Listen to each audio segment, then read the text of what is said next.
Evening, everyone. Ladies and gentlemen, esteemed members of the Planning Board and valued community representatives, I welcome you all to this evening's assembly of the Saco Planning Board. As chairman, it is my privilege to convene this gathering dedicated to the thoughtful planning and development of our community.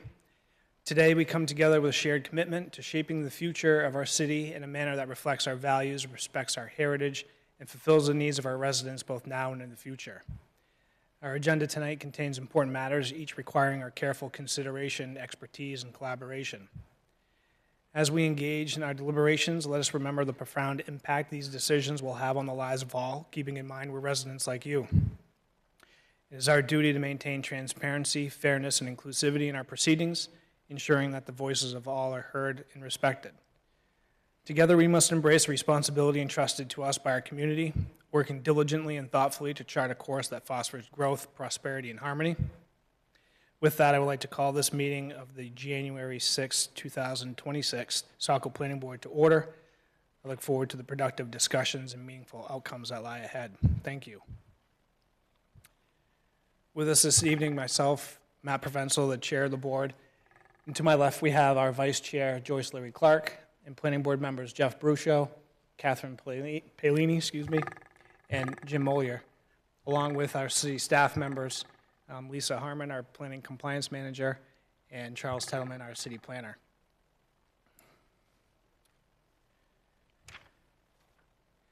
We're going to make a few minor adjustments to our agenda this evening. We're going to add nominations of chairs this evening immediately following my statement here. But then we're also going to flip item 5 and item 4 together. So we'll explain our planning board hearing guidelines and then move into public comment. But other than that, our agenda will remain as presented this evening. So with that, at our first meeting of the year, we do nominations for chair and vice chair, and then that's how we'll move throughout the rest of our calendar year here with the board. So with that, are there any nominations or volunteers for anyone like to present?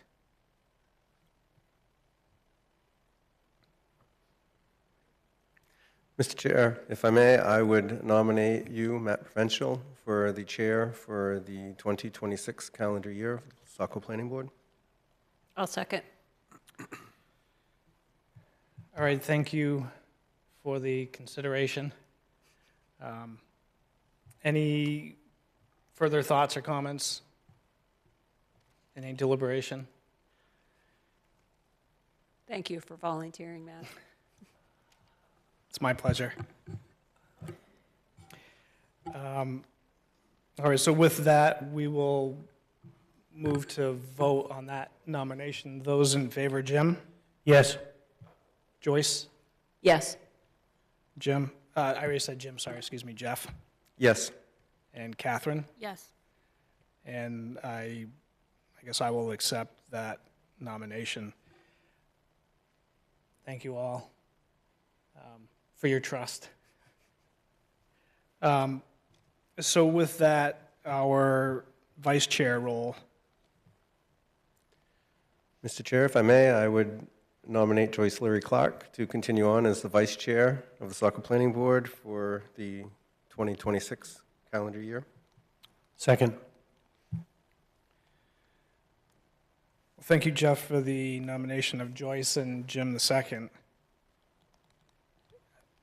Any further deliberation or any other considerations?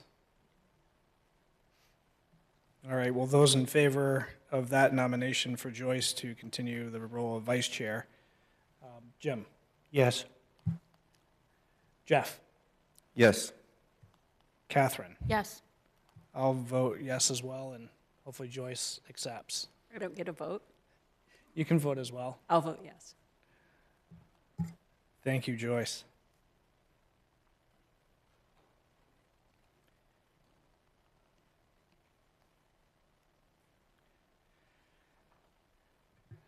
All right, and with that, we will move to our next item, which is our approval of our minutes. And it appears we have our December 16th Planning Board minutes.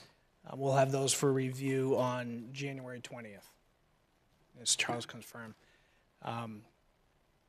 So we'll look forward to seeing those when available.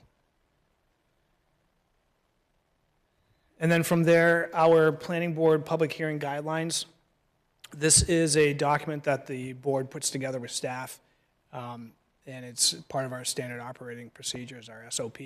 That can be found digitally on the website as part of each agenda package and is printed at the rear of the auditorium as well. So if anyone has any questions on that document, please feel free to ask, and we will do our best to clarify those questions. From here, our next item, item 5, is our public comment period. This is an opportunity for members of the public to come before the board and ask any questions or bring to the board's, I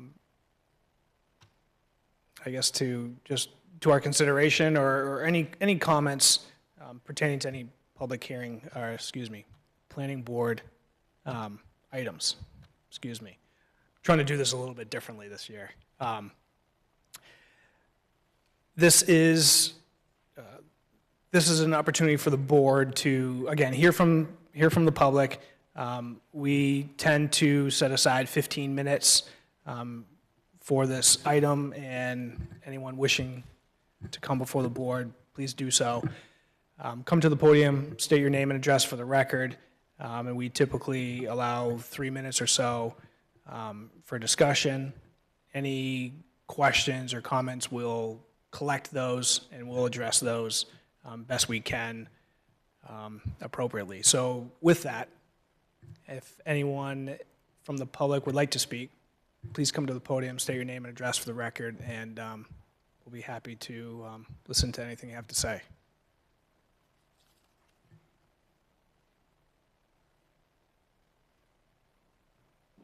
Hi, I'm Stephanie Normantis. I'm at 90 Jenkins Road, and I'm just curious, as far as the subdivision plan for 83 Jenkins Road, what the impact of that would be on whether city water, as it hasn't gone down that, and what the impact would be for me across the street.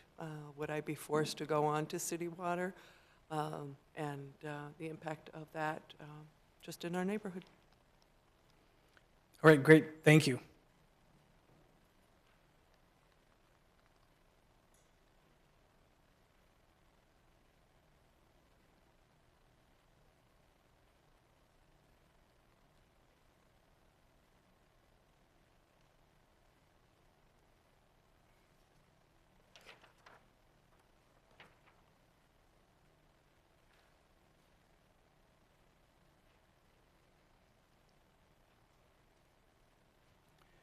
All right.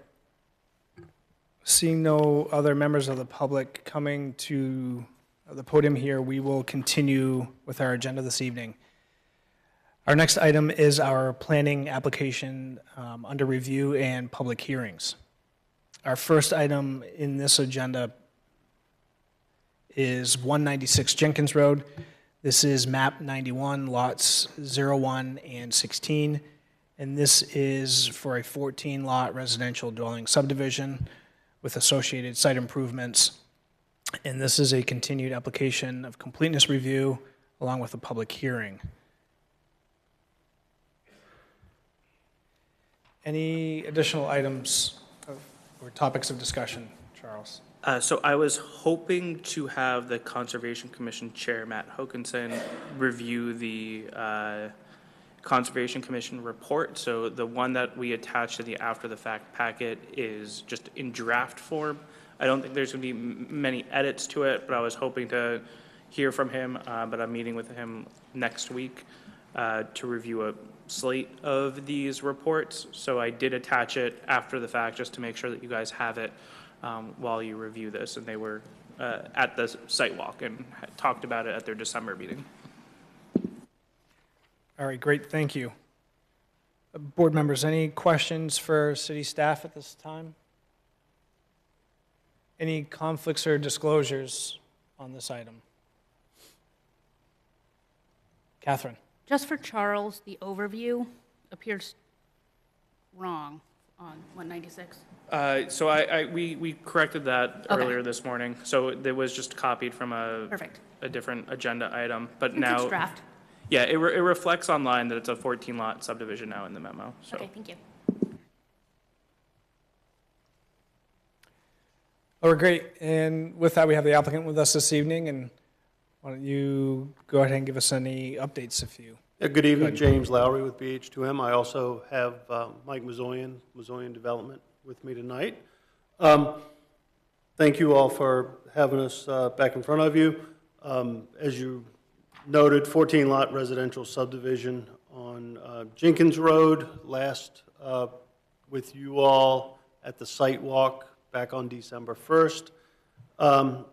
Since then, we have received an interpretation based on a little bit of our conversation about the road length, as well as city engineers' comments, and got an interpretation from the code office that the, as previously designed, as our original design and submission, that the public portion of the road was compliant with the road length standards of the ordinance, but that the length of the private road pushed it too far beyond. So what we've done, what we've been working since we got that mid-ish December, was working to reduce the private way portion of the road and the associated lot layout with that.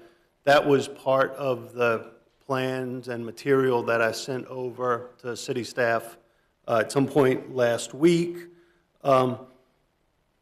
So effectively, the length of the private road on that design reduced by roughly 78 feet, keeping the total length of the two-road network at the 1,500 linear foot limit, as the code office had suggested we measure it along the center line.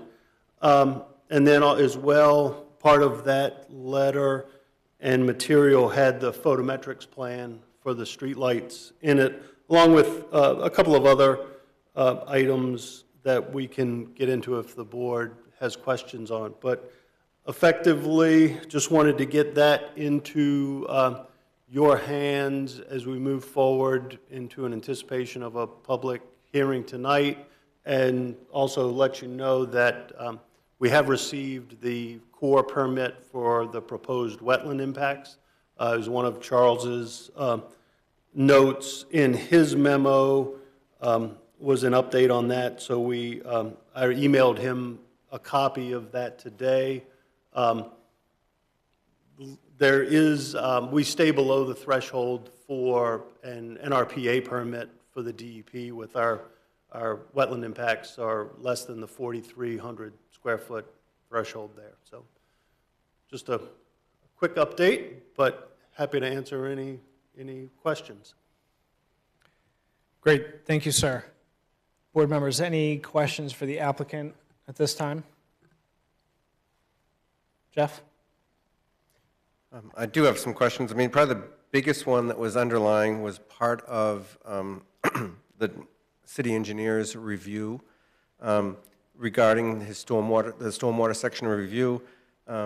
And he was asking for like the land use classification. Apparently that the land use model that you used assumed 1 acre lots with 20% impervious was the formula that was used in the HydroCAD modeling. And he felt like this should be reassigned to a more representative of the land use. And then with that, there was another line item, J, which recommended expanding the time span in the HydroCAD analysis to 48 hours when water quality storms are provided. Was that revisited? Did you have a conversation with the city engineer since? I've had a discussion with the city engineer. We had a good conversation about a lot of his comments. We are still working to address some of the more technical comments with the HydroCAD model, and that will be forthcoming in a follow-up submission.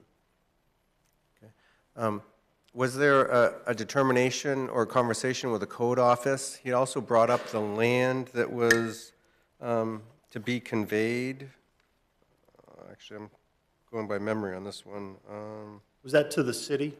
If there were, yes, so if the land to be conveyed would realistically consist or create lots 15 and 16, Right. And which would change the permitting required, was there a determination from the code officer on?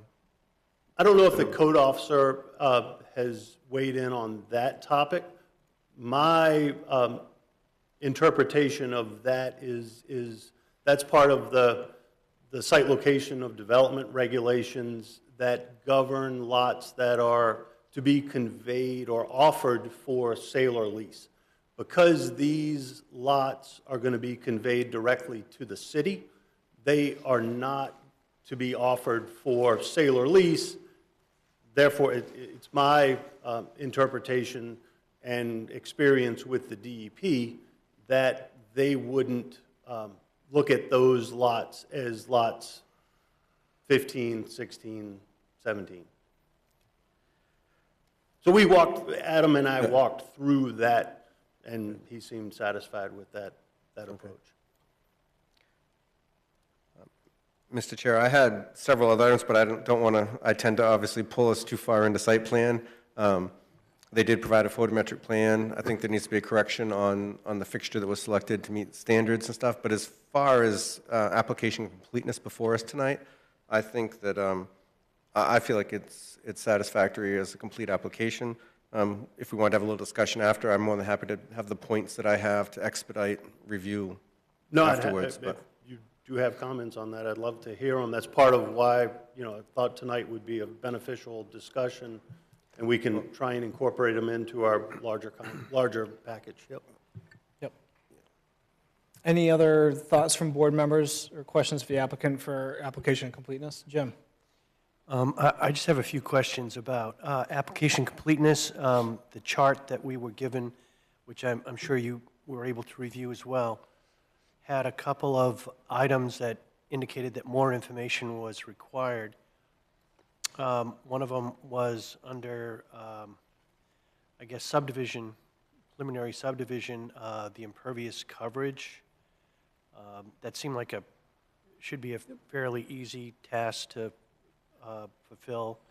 Another one was the landscape maintenance plan, although I think all you're proposing to do is plant some street trees.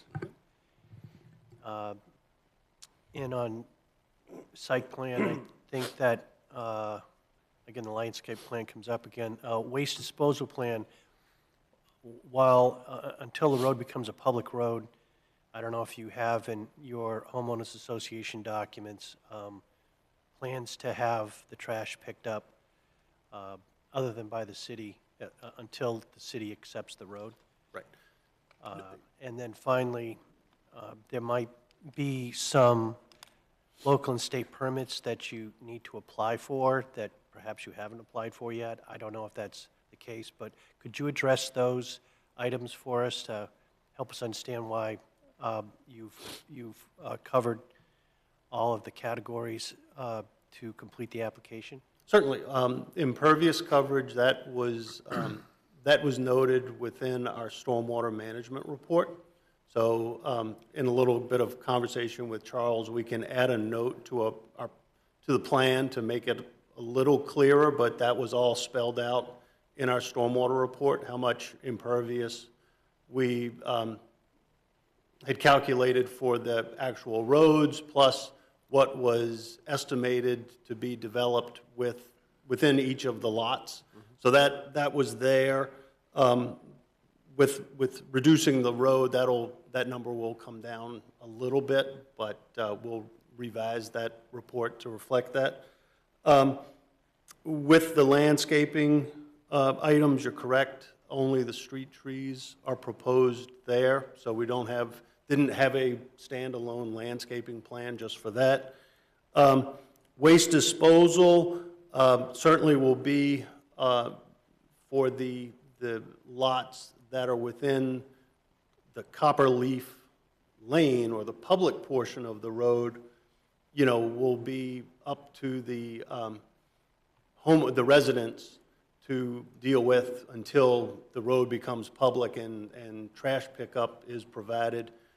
From a private, the lots, the 4 lots that are on the private portion, that will remain their responsibility for trash disposal. I presume we could talk through with Public Works and see if there's an opportunity to have those, you know, dropped off at the cul-de-sac area, so to speak, for pickup, or if that's not acceptable, then they'd have to dispose of trash, you know, either through a private contract with someone or directly to the transfer station, I presume. So until the road's accepted, the folks on this, which would be still a private road until the city accepts it, Right. they would have to walk their barrels out the 1,000 feet or so to the Jenkins Road? Is that what they would do? Or they would have to have individual contracts with private haulers? Is that? That they both could be, I presume, would be options. I don't think that Public Works may not want to see, you know, a number of different trash cans out on Jenkins Road. So they may have to be taken directly to the transfer station for disposal, or contract with a private company. So it sounds like the homeowners association will be kind of on its own to go and contract with a private hauler until the city accepts the street. Right, or the residents individually will be responsible. Right, it sounds like chaos, actually. I don't know if that's usual in these situations, but it seems like something should be done with the homeowners association so that they all sort of work together, because otherwise it could be disaster, seems to me. So I guess, what we're hearing to answer your question, Jim, right, as the application is presented, it's the individual property owner's responsibility for trash removal. Right. As the application sits before us here. And then if the city accepts the road, then it would be by that, and as part of that review process, we can look at that private portion, if it's acceptable to move that there. So as part of the application, it's private removal. Right. At this time, okay. And then I think the last was just an update on the local and state permits. As noted, the core permit has been received. No other state land use permitting is required. Thank you. That's very helpful. Thank you, Jim. Jeff? I just wanted to comment on the trash removal. I mean, it's pretty standard, and I thought this particular application had a very, very good homeowners contract where they can enter into that. It's very good about protecting, you know, what's stored on the outside of the facilities, and, you know, no recreational vehicles being stored. I mean, I thought he had a lot of that in detail. So if for some chance the first section of road was not accepted by the city, there's a mechanism in place for them to be contracting. They have the authority and justification to contract for private hauling.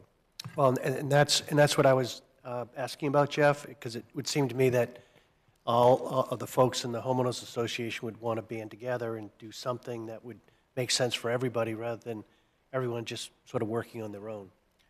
Yeah, I guess you would probably interpret that better than I with your background, but I felt like that mechanism was there for them to enter into those contracts and get that resolved. No, that answers the question, so thank you. And Thank you, Jeff. And based on that, Mr. Chair, I'd move that we find the application complete. Thank you for the motion, Jim. Mr. Chair, I would second that motion. Any additional discussion on the motion to find the application complete? All right, those in favor, Jim? Yes. Joyce? Yes. Jeff? Yes. Catherine? Yes. I'll vote yes as well. Motion passes 5-0 to find the application complete.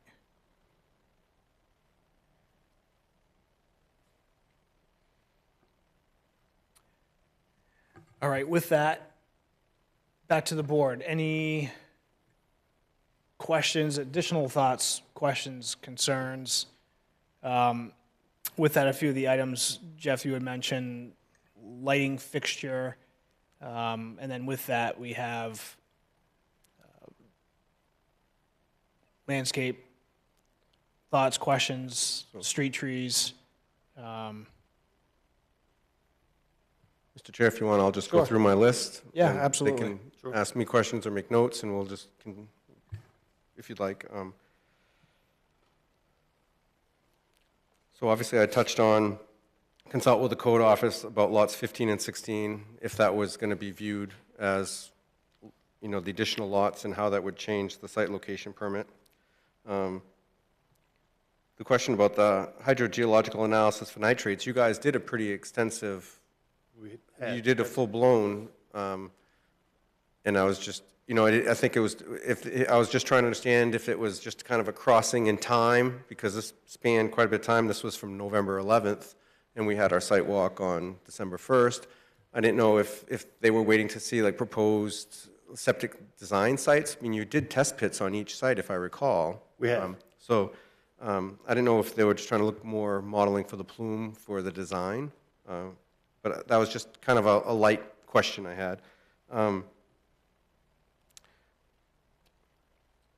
There was one thing that I thought, from a board's point of view, that we might want to look at condition number 9. I thought it was very neat how the city engineer had, I'm sorry, condition G in the city engineer's review memo, which I thought might tighten up our concerns about like wetland impacts and clearing. And I was hoping that maybe as a board we would consider maybe making this exactly a verbatim condition of approval. Just a note should be added to the subdivision plan stating that no additional wetland impacts beyond that shown on the plan have been permitted. Therefore, any additional wetland impacts associated with future lot development would require additional permitting by the individual lot owners. And the 4,300 square foot exemption from the National Resource Protection Act does not apply. I think it's great because that way the applicant's done his design, we've acknowledged it, and I think it's just one more level. If the board would consider that, I think that would be a great mechanism without some of the other avenues we've tried with signage. There was a question about the easement of the roadway, the width of easement at station 50, 0 plus 50, and I think it was about 15 feet on either side of the roadway. Is kind of the way I interpreted it. It sounds like it's right at the beginning of the roadway. Yep. So it was the city engineer's item K, and it read, the easement along the roadway should be widened to 15 feet in accordance with the city's standards. Proposed easements should extend at least 15 feet each side of any pipe. And the example given was a 12-inch storm drain at stay 0 plus 50. The utility, what we have is what was intended to be a utility easement around the outside of the road. We can expand that out to 15. Okay. I had questions, and I think I talked to you about the length of the road. That was, I think, what started some of the conversation. Right. And obviously, the code officer gave his opinion. I guess I disagreed. I thought it was a little different, but that's the ruling. And obviously, you guys felt like it was a little different too, and now he's changing the end of it. So whatever that plays out to be, just the driveway clearances at the hammerheads, Right. if we can kind of just see that in the overlay, the prohibited areas, if you could mark that, would be helpful. No, that's actually also one of city engineer's comments. Correct, and that's, you know, the easements for the stormwater from a DPW meeting, it was a subdivision section 2, item D.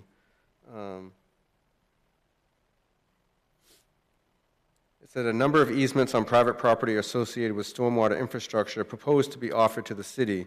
These easements have not been discussed with the Department of Public Works, nor has physical access for equipment been considered.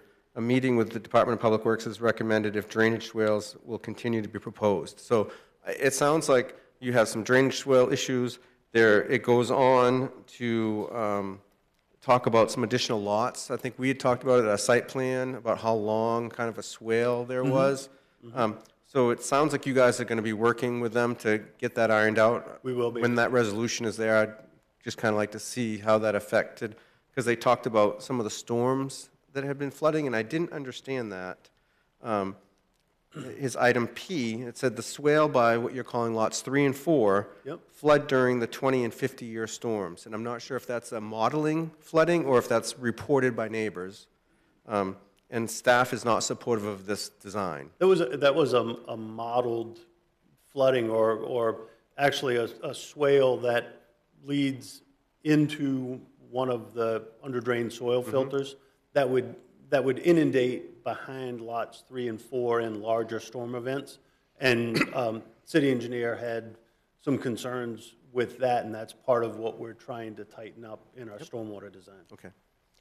Now, is that, I think that was on one of the, as we exited, we were talking about that light swale, the grade that was there. I have to pull the site plan. That actually is a proposed So it's proposed to swale continue? that's back in behind in that back corner that we first went to Okay. right as we started the site walk.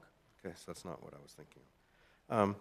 Then I wanted to touch base, the photometric plans, and Yep. no harm, no foul. I remembered that we had a city standard light fixture, and I went through the technical design manual, I couldn't find it, and I looked in the zoning ordinance, I couldn't find it, but I did find it on another application that's coming later this evening. The city engineer pointed out. So the city standard, if I'm correct, and I think you should check with Department of Public Works, should be a GE Evolve, Salem post stop, and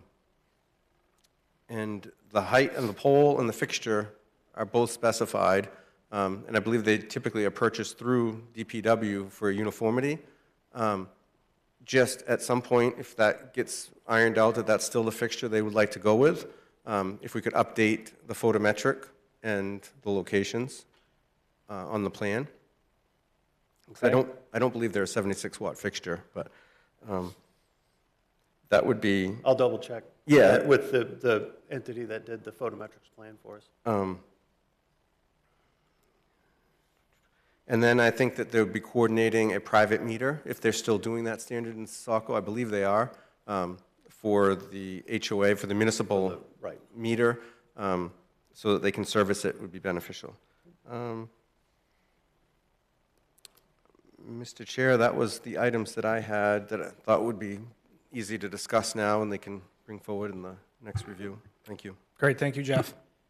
Any additional thoughts from board members?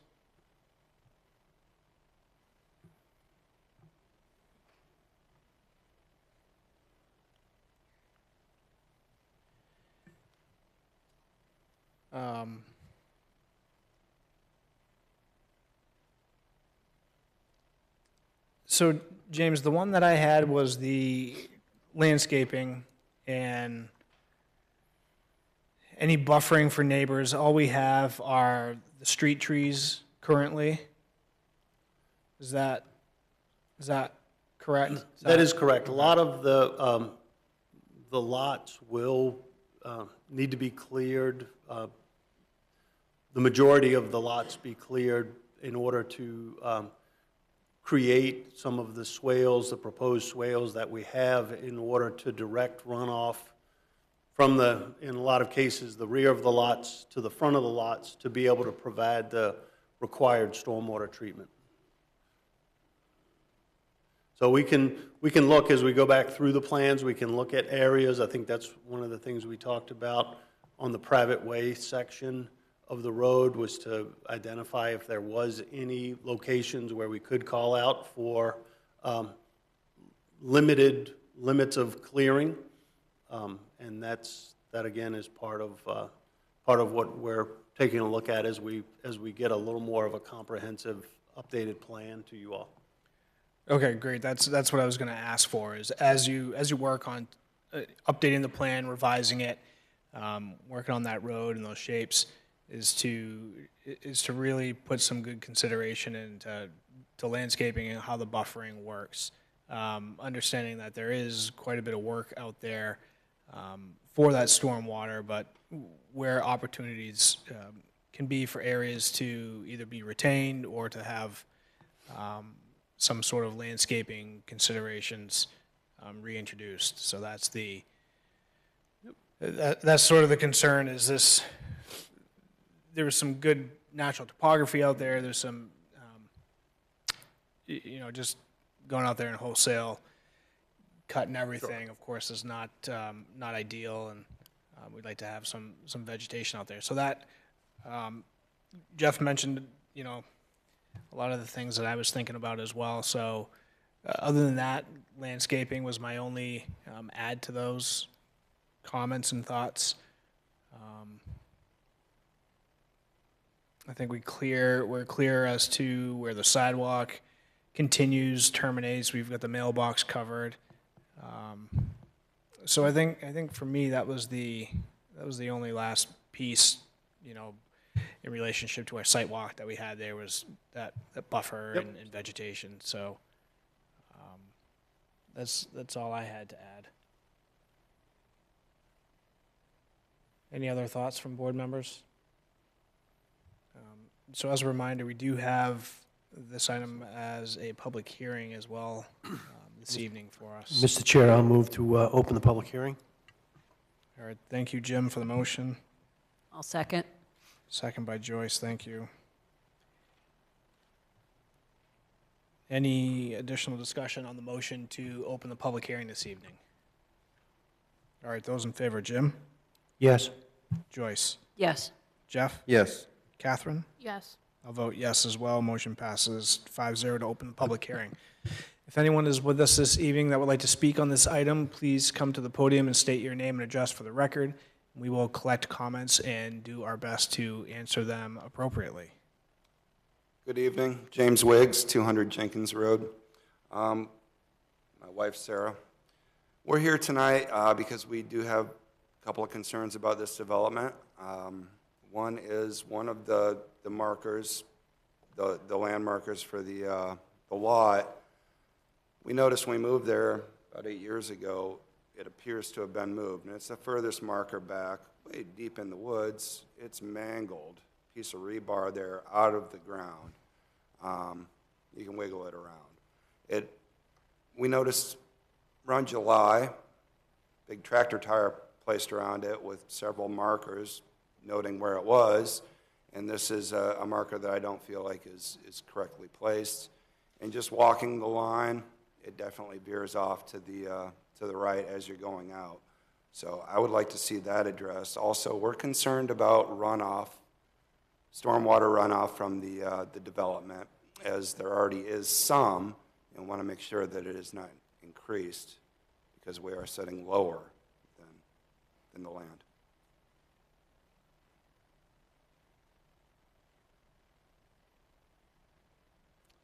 That's all we have. All right, great, thank you.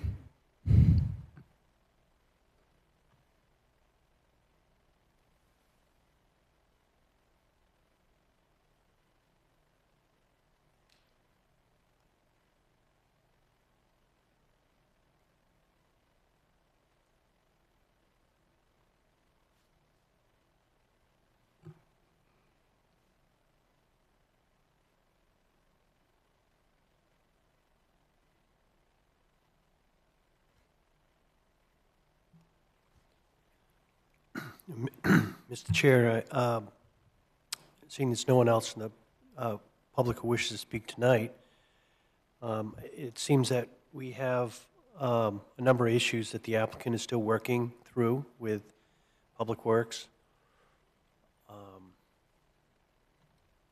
And with the photometric plan and so forth, a lot of those issues that Jeff pointed out. So, Mr. Chair, I think it's appropriate to go and continue the public hearing to whatever date the city staff think's appropriate, so that the applicant can work through those issues. And then at the next meeting, we can reopen the public hearing. If there's other issues, then other members of the public could also speak and address those. So if there's a date for the continued public hearing, February 3rd. so Mr. Chair, I'll move that we continue the public hearing until February 3rd, 2026.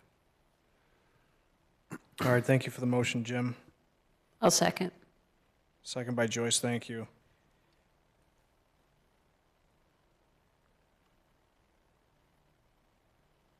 Any additional discussion on the motion to continue public hearing to February 3rd? All right, those in favor, Jim? Yes. Joyce? Yes. Jeff? Yes. Catherine? Yes. I'll vote yes as well. Motion passes 5-0.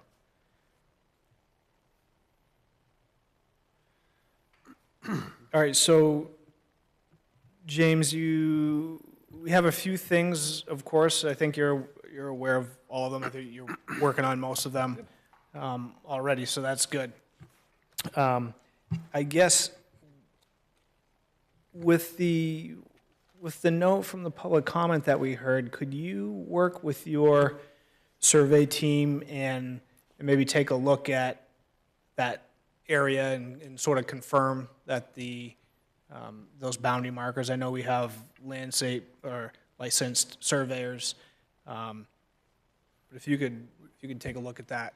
We did. so I we can had respond. conferred with them after the site walk, when it was brought up by the abutters during the site walk. So, but I will, they, of course, have done the research, looked at the boundaries. If you recall from the site walk, those that were there, there is along that northerly boundary is a straight course that goes from Jenkins Road out to that rear pin, and which is consistent with the deed references. So, but we'll confirm some of that and make sure. Okay, and please correct me if I'm wrong, but I think a few of those pins and caps were those performed and placed by another survey team? Several of previous? those were by Okay. previous surveyors. Yes. Okay, all right, I just wanted to make sure that was my recollection. Mr. Chair, I wanted to touch base. That was my recollection, too, is that this is the long northerly line, and it's not just a corner marker. There are multiple mid-markers, and some of them had been set by another firm. So there was already some cross-referencing. The caps were from different companies, that a lot of this had been verified. I mean, so if we can just make sure that the corner marker appears to be right, the alignment looked right in the field. So, Sure. Okay. Yeah, and I think specifically for me, the note about that particular marker potentially being loose, and maybe the field crew observed that as well, or just of note.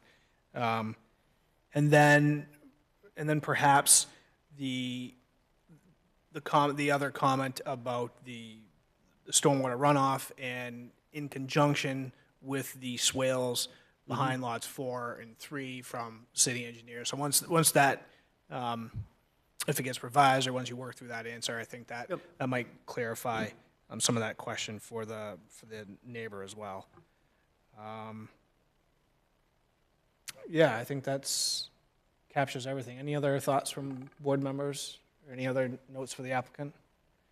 Any other questions for us? No. Thank you all. All right, so with that, Charles, February 3rd still works.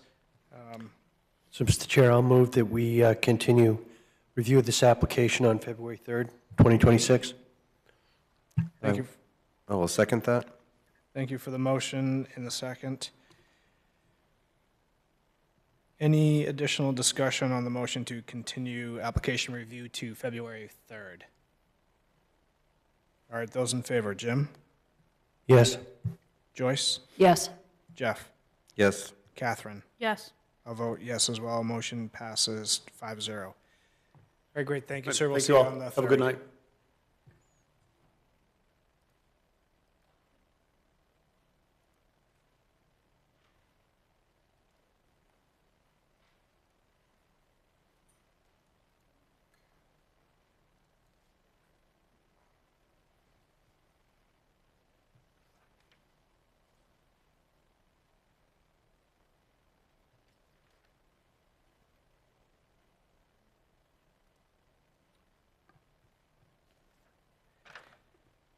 All right, continuing to our next item this evening, we have item 6B.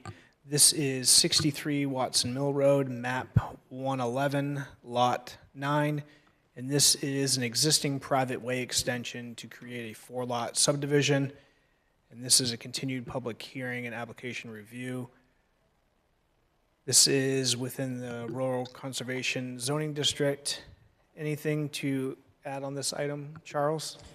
No, I think we're all set on this one. I think there's just some comments from Public Works that Austin might be able to speak to, but I believe I'll just let the applicant speak for it. All right, great, thank you. Board members, any questions for staff before we begin? Any conflicts or disclosures? Catherine? At the site walk, the applicant made it known to me that he's somebody I played pickleball with, or knew through pickleball, but I don't think we've ever spoken off the court about anything.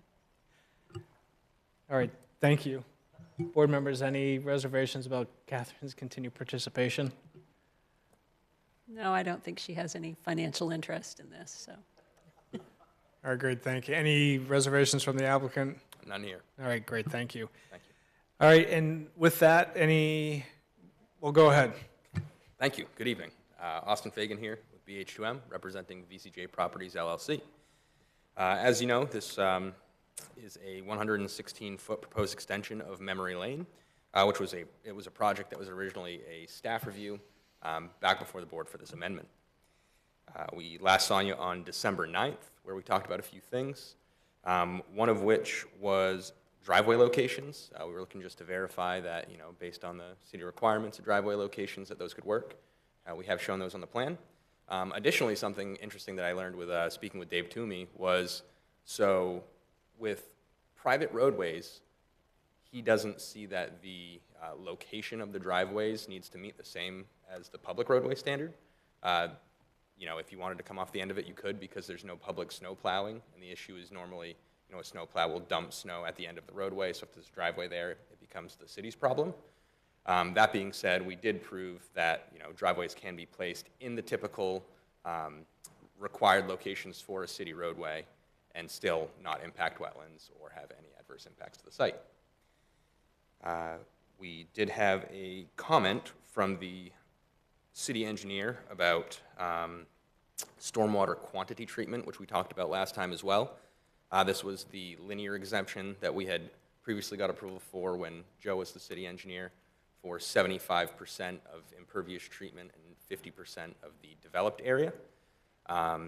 So with that being said, we really can't put the genie back in the bottle, if you will, with this project for the 75 and 50% treatment that was met. So we're seeking a waiver from the ordinance.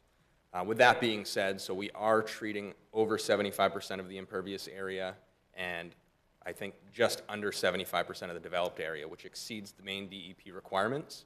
Additionally, the way that we set this up for the design was the city requires that you treat 1/2 inch of runoff from impervious areas and 0.2 inches of runoff from all developed vegetated areas.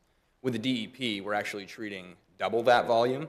So though we do have a smaller percentage of treatment, we're treating a larger volume of water. So I guess if there's any give and take there, that's something to take into consideration. That was all that I had written down from our discussion the last time. Let's see, there was one comment from the city engineer also looking for an updated plan showing the entire private way rather than just what we're extending. That information was submitted to Charles, I believe, end of last week, so it may have been in your after the fact packet, or you may have that information. But realistically at this point, if we can settle on a waiver for this, then I believe that everything has been met in terms of comments from city staff. Yeah, I added the waiver request to the memo, so you should have that with the staff opinion on it. Thank you. All right, great. Thank you. So, board members, any questions for the applicant at this time? I had, Austin, you mentioned the driveway, showing the driveways. Is that in our packet? That was one of the notes I had to look at, and I'm not sure if other board members found that, and it was just me, but I couldn't find that. So that would have been shown on the updated plan of private way, which would have been sheet 1 in the revised plans, I believe. 2 of the driveways were shown towards the I guess, lateral edges of the end of the hammerhead, and another one on the, I guess we'll call it plan south side of for lot 3.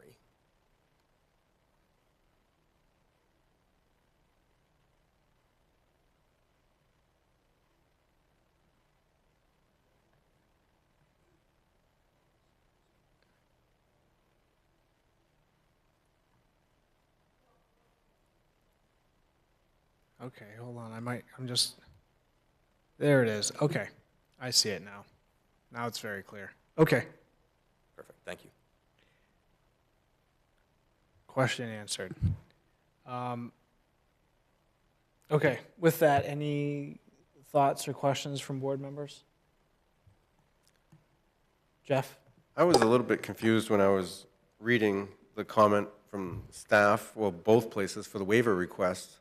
And maybe it's just an interpretation of the way I'm reading the wording, and it says the applicant must request the waiver for stormwater quality treatment standards in section 188.803, as the application is for a subdivision with lots to be sold off. I thought this was just a split for the owners for his 2 kids. I thought that was what was presented. It is, so, And- oh, sorry, go ahead. No, and I guess technically are the lots being transferred in ownership, I guess, but I mean, is that being sold off like commercially? I just didn't, that's where I got hung up a little bit. I thought he was just doing the split for his children to have the 2 lots at the end, and I didn't know why that was such an issue for the stormwater. That was the commercial end. I think it may come back to what you discussed in the last application with, lots being offered for sale is what is the interpretation. Whether it's a gift or a sale, the applicant is not developing the properties himself, which is why it doesn't technically need to be reviewed for that.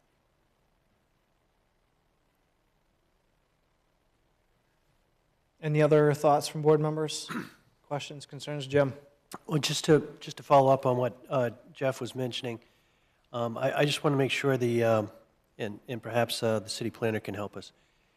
For this waiver, if we, once we get to that issue, I understand the waiver request for section 188-803, that makes sense.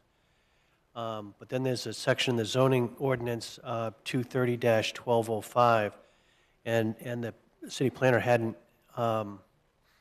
identified that as an additional waiver section that we needed to address.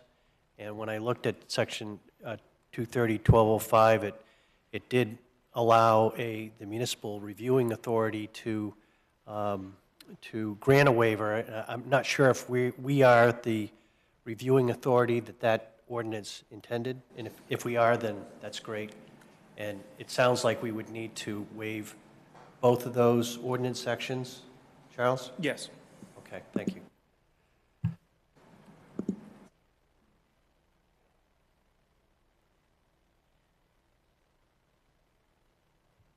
So Charles, is that section needs to be added, and that's your question, Jim, or is that the section that allows us to grant that waiver? Is that, now I'm getting into the weeds of it. I think we're getting into the weeds a little bit. I'll double check. If it specifically says in 1203, whatever it is, I think it's 1203. 1205? 1205. If it specifically says that it's a waiver may be granted, we can just include both in that waiver motion to, and I'll get the sections for you. But they're both there. I think, one covers the other because they're kind of the same treatment standard. But so I chose the subdivision one in the memo just for reference, just to not confuse. Okay. I don't want to do something inadvertently of waiving our right to waive something, and then it becomes a double negative. That's all.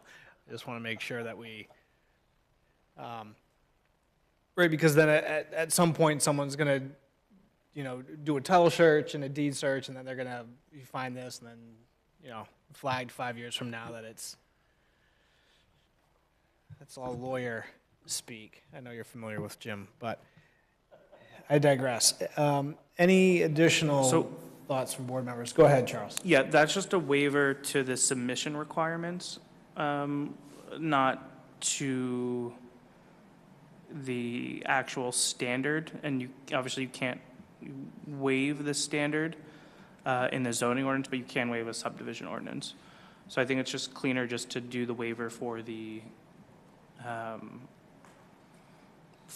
subdivision.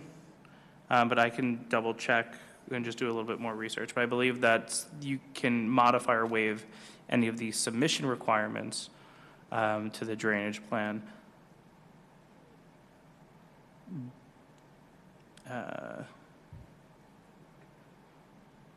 But the standard that we would be waiving would be the subdivision, because you can't waive the zoning standard. Understood. And I think with a recommendation from DPW to speaking to just general stormwater, it would be fine to just waive the one listed in the memo. Sure. This is 188, 803. 203, I think. Oh, 803, yeah. 803. Yeah, the engineer memo said 203, but I think my memo correctly says 803. Yes. Okay.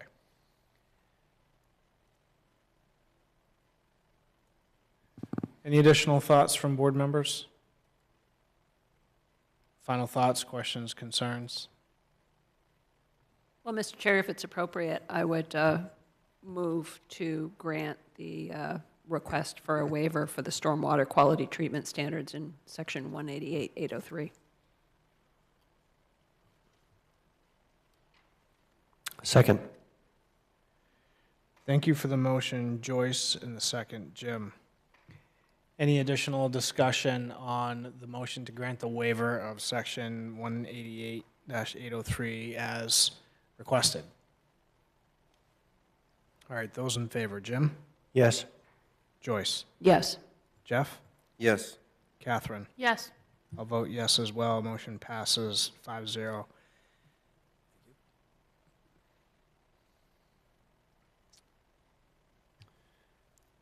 Mr. Chair, is this also intended to be a continued public hearing? Yes, sir. So if it's appropriate, I'll move to reopen the continued public hearing. I would second. Thank you for the motion, Jim, and the second, Jeff. Any additional discussion on opening the public hearing? All right, those in favor, Jim? Yes. Joyce? Yes. Jeff? Yes. Catherine? Yes. I'll vote yes as well. Motion passes 5-0 to reopen the public hearing. If anyone is with us this evening to speak on this item, please come to the podium and state your name and address for the record. We will collect comments and address them appropriately.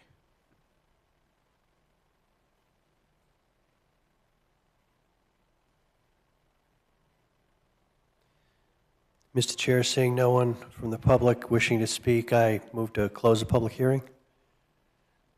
I would second that. Thank you for the motion, Jim, and the second, Jeff.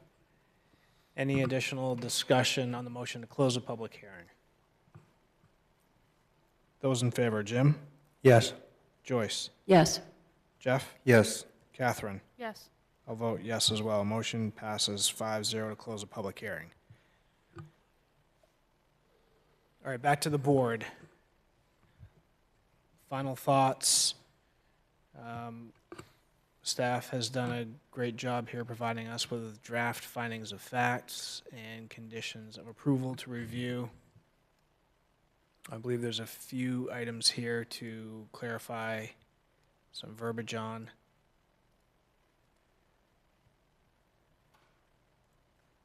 Thoughts from board members? Mr. Chair, for the applicant, one of the facts we need to find is disposal of solid waste. And so what plans do you have until, what plans do you have to deal with trash and on this private road? Yeah, I might turn around and refer to the applicant, but typically, do you know if there's going to be a private trash hauler, Scott, or? No, I live on a private drive, we pull them out the end of the road, unless the town tells us different. Okay.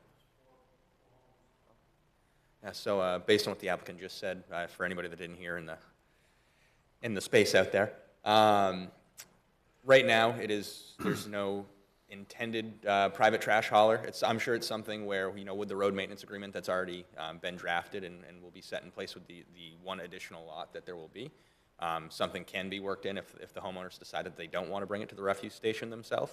Happy to take any recommendations, but at this time, I think it's everybody for themselves for the 4 lots. Sure, so it sounds like everyone will just wheel their barrels out towards Watson Mill Road. Yes, I believe that's correct. All right.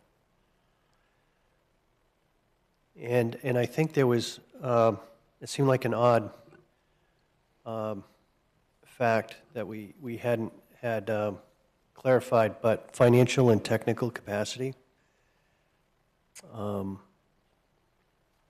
It appears that like no documents have been submitted regarding financial or technical capacity, but perhaps you could tell us why that standard is met. So the majority of this road is built. As we said, there was financial capacity for that portion of the project.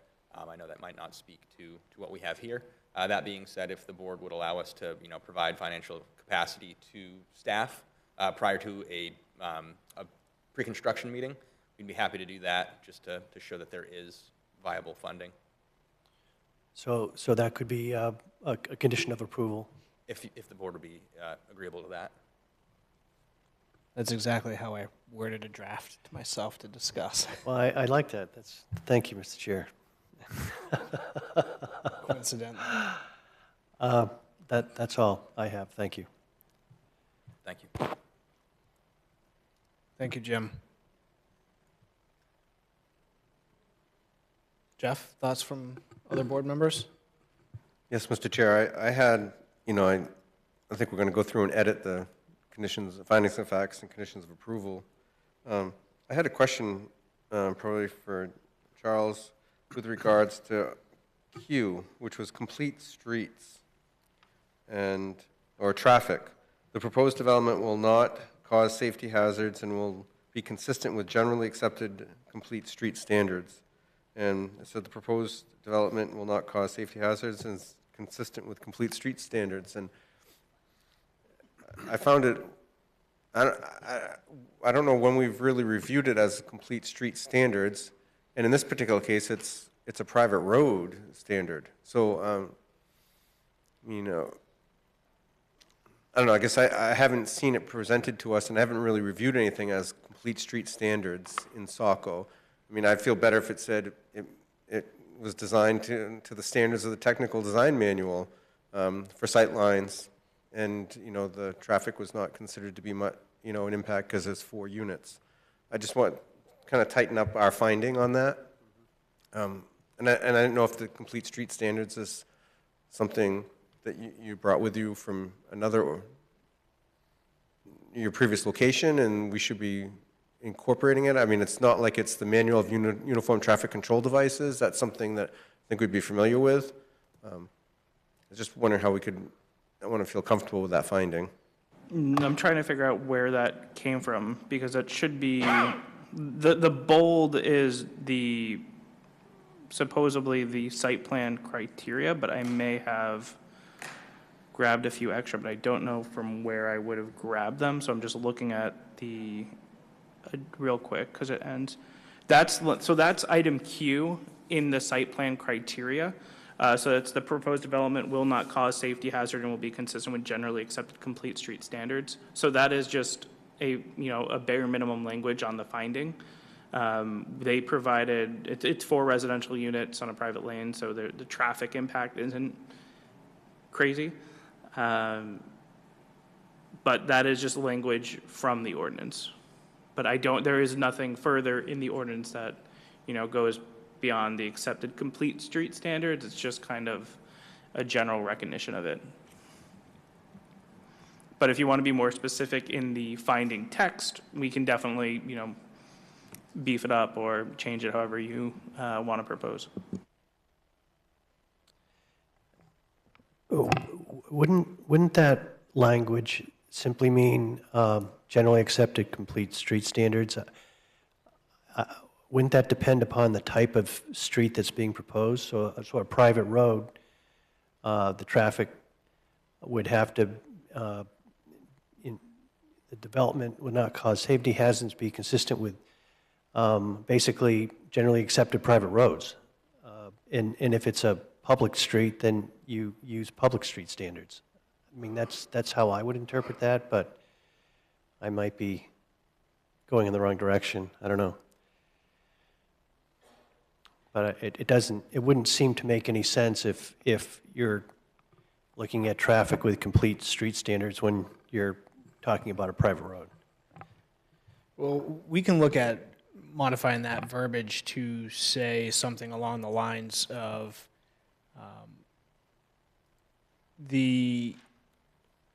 where is it here? I went too far, sorry. I mean, would it be a good time to pull up the draft findings, and we can go through and edit, starting maybe with L, the solid waste, and we'll just work our way through, so we can be able to close this evening? Sure.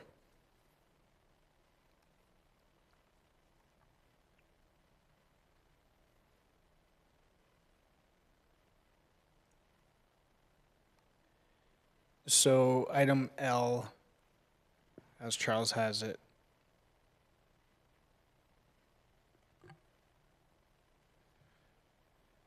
the applicant shall include language for private waste hauling at the end of Memory Lane along Watson Mill Road in the final road maintenance agreement. This has been included as a condition of approval. And therefore, the standard is met. Well, I guess my question would be, if I understood the applicant saying that they would haul it down Memory Lane to Watson's Mill Road for public pickup, and I think that's one option that's viable, and the applicant also has provisions in their HOA, their maintenance agreement, that if they choose to do private hauling, then they could private haul. And I guess either one is fine with me, as long as the spacing is adequate at the edge of Watson Mill Road. And if I recall, there was a fairly large apron when we did our site walk, right? And I'm usually the one that says, hey, it's 2 feet for each container and 2 foot spacing in between, and we're going to end up with, I think that there's plenty of space there for these 4 owners to bring them to the road. So I think we should, in my opinion, give them both options. If they choose to use municipal waste pickup, they're required to bring their cans to the end of the intersection of Memory Lane and Watson Mill Road. Or they can use their private road agreement to contract a private hauler on Memory Lane. That sounds great to me. So maybe, Charles, say the applicant has indicated that homeowners will bring their waste receptacles for public pickup on Watson Mill Road. Do you want to give them the option, or? I'm just saying that's what they've indicated they're doing. And then, if needed, the road maintenance agreement, does the road maintenance agreement actually, the road maintenance agreement provides for sharing the costs of private trash hauling.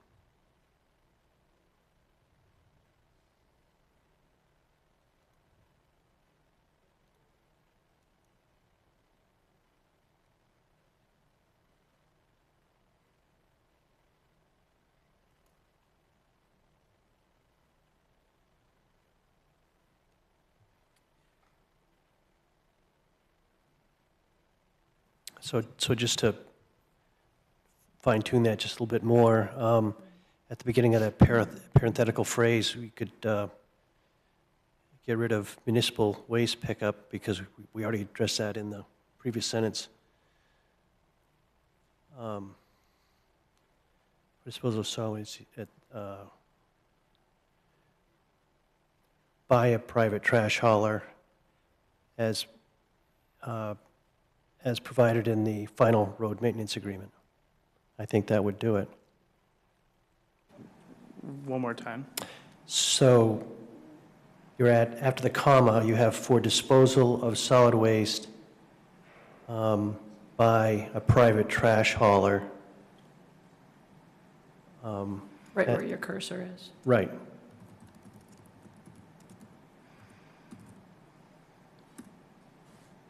As set forth in the final road maintenance agreement. And I think that does it.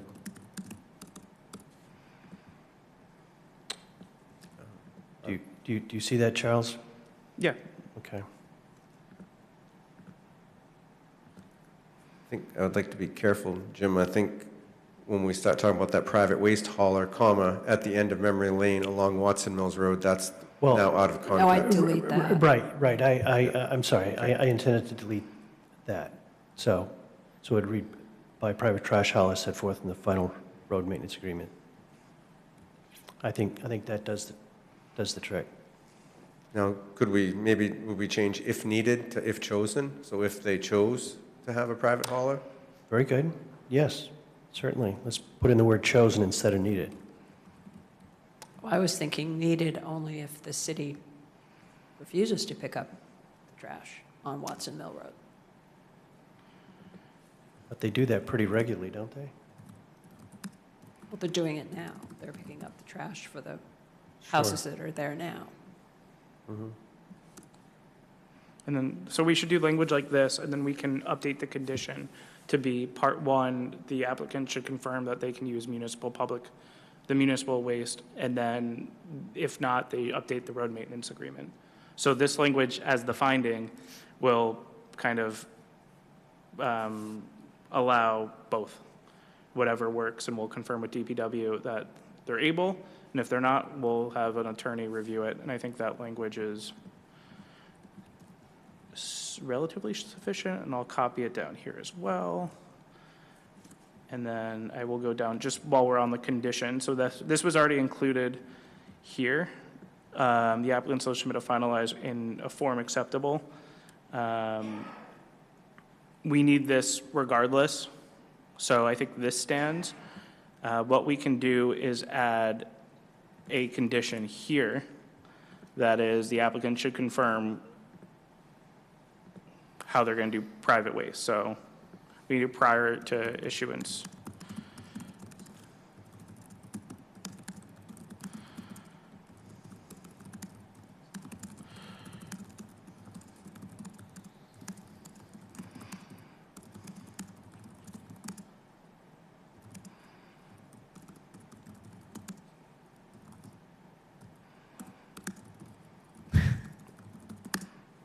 How does that work? So prior to the issuance of a building permit, the applicant shall confirm with the Department of Public Works if it has capacity for the proposed lots for municipal waste. If DPW does not have capacity, the applicant shall include provisions for private waste hauling in the road maintenance agreement for review approval by the planning department and city attorney.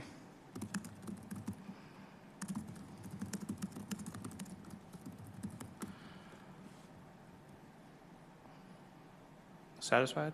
Or does that kind of work with the language and the condition? I think we should, jumping around a little bit for a moment, but where you have the applicant shall include provisions, I think we should remove include provisions, and the applicant shall provide for private waste hauling, period, not provision. So if Public Works says they don't have capacity, and then it says shall provide provisions, it doesn't really mean that it's gone. Just shall provide for private waste hauling. That is the E.B. White School of Writing. No, very good.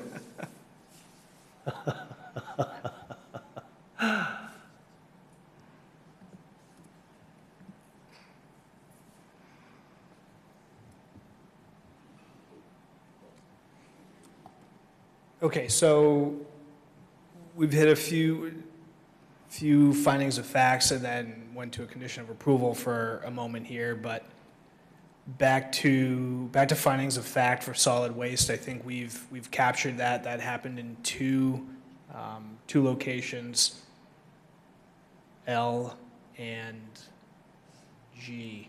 I believe 179-601 is L. And then 188-603, item G. That modification for solid waste removal occurs twice. Is that, Yep, any other already. thoughts from board members?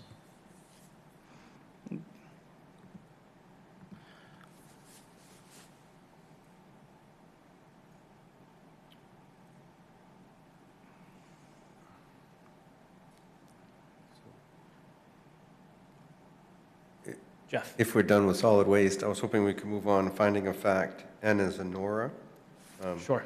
for water supply. It's a little hard for me to digest on this one. Water supply, that the proposed water supply is sufficient for the proposed use and for fire protection purposes.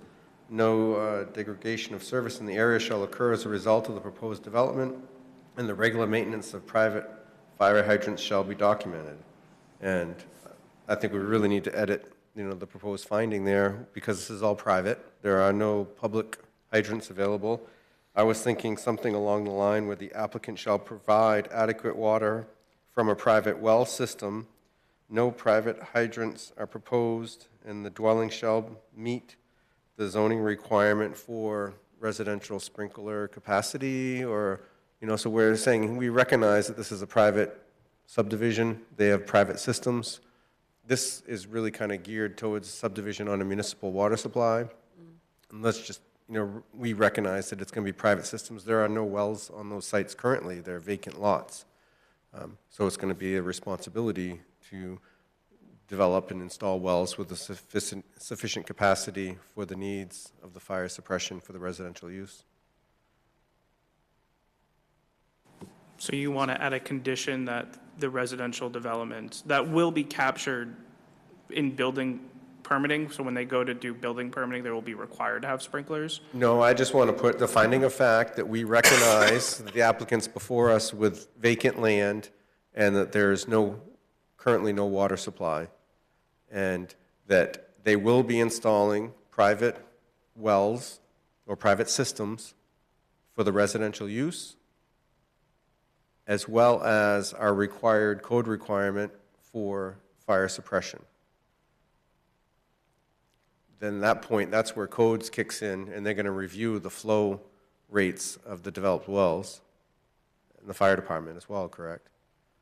I just don't remember what our zoning ordinance for the residential sprinkler list is. I don't know off the top of my head, but I do agree with you. As part of the building permit, they're going to make sure that these units meet NFPA code, whether it be for, flow rate or available head within the well for storage of water.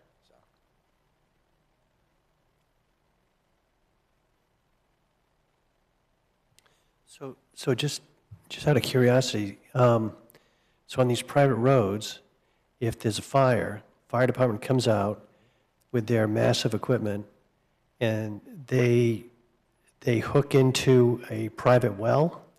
to extract water to fight the fire? No, so it used to be, Jim, if a certain size of subdivision, they would put a cistern where it was a holding Yes, tank? yes, Right? yes.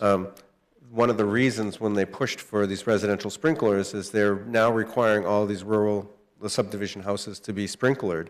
So they'll have to have a mechanical approved system in the house. Okay. But you're right, they're only bringing what water they have on their apparatus. There's no means to supplement it. They'll have to make another trip or go to a nearby cistern or a pond. Got it. That makes sense. Thank you.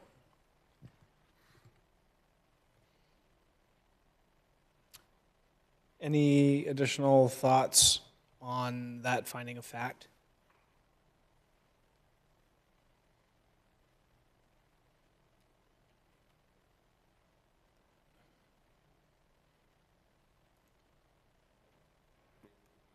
Maybe if we could just reference adequate fire protection per Saco's ordinance or code for residential sprinklers. Let's say adequate fire protection, exactly, per applicable codes, yeah.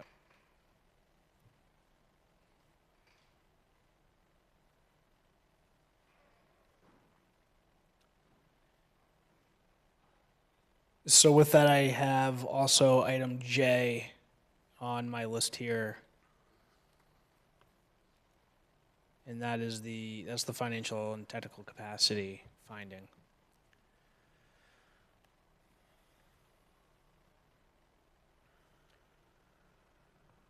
And was it Jeff, did you mention that, or as the discussion we've had this evening, I think addressing that item as a condition of approval, I could support that for based on the scope of this project, for what needs to happen. But other thoughts from board members? I think the proposed additional language that Charles included there addresses what we were talking about, which is providing that financial technical capacity prior to the issuance of building permits, which is, I think it's satisfactory to me. I don't know how others feel. I mean, I concur the technical capacities there. They built, the much longer length of road that we walked down for the review. As long as they provide financial capacity, like we ask of every other applicant to staff, I don't think we need to delay them on that regard. Yeah, this is what, 116 feet of road? Yeah. We have Q. Traffic was met. If you can provide the language you want for traffic, that'd be helpful. The proposed development is a private drive that will service a total of 4 houses.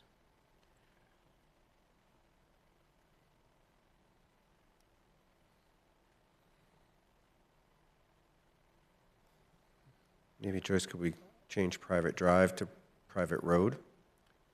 That's what it's being permitted as. And could we also add after the word houses, and it meets the requirements for a private road under Saco's codes?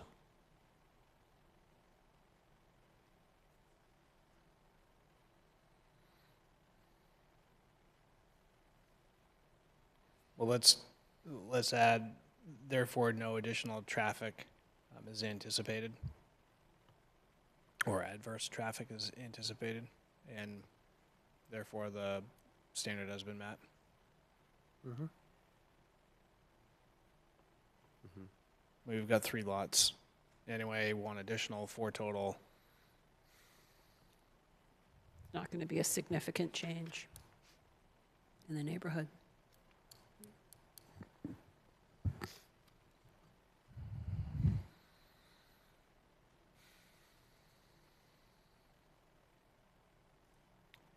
So I did add the waiver just to the conditions of approval. I'm still looking at where it's an appropriate spot to, memorialize the waiver request.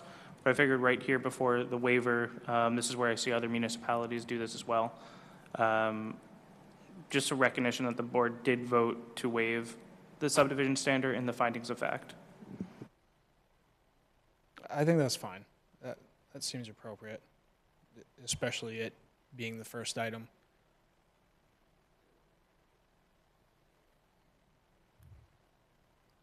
So with that, any other thoughts from board members on the remaining findings of fact? I did not have any additional notes for adjustment myself, but any other thoughts from board members?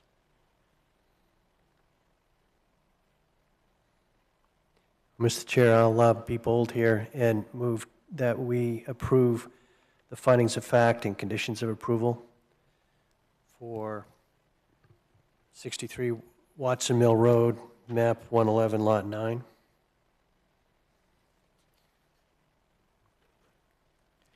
Thank you for the motion, Jim. I would second that motion.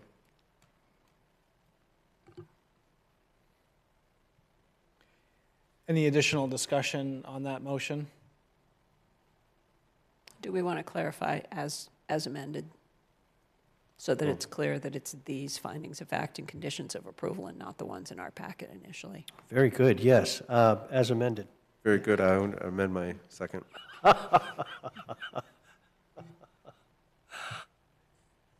All right, those in favor of the motion to accept and adopt the findings of fact as amended this evening? Jim? Mr. Chair, that was for both findings of fact and conditions of approval. My apologies. Yes, I vote yes. So Jim, yes. Joyce? Yes. Jeff? Yes. Catherine? Yes. I'll vote yes as well. Motion passes 5-0. Thank you. Mr. Chair, I'll move that we grant preliminary subdivision approval and site plan approval for the 63 Watson Mill Road project. I'll second. Thank you for the motion, Jim, and the second, Joyce. Any additional discussion? All right, those in favor, Jim? Yes. Joyce? Yes. Jeff? Yes. Catherine? Yes. I'll vote yes as well. Motion passes 5-0 to find the application, to approve the application. Thank you. Thank you. And if I might ask before we depart, is there one more step with this for final approval, or how? Yeah, you'll just have to submit a final subdivision application. I will send you some information tomorrow. Okay, sounds good. Thank you. Thank you.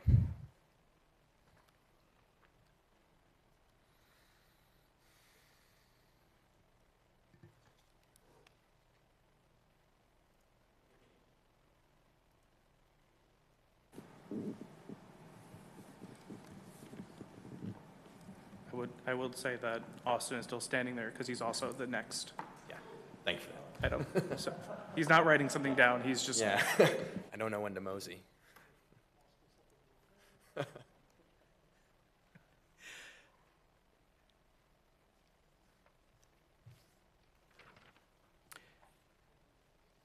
All right, continuing along with our applications this evening, we will move to item 6C. This is Lincoln Road and Eloise Way, Eloise Place subdivision, map 101, lot 31-2.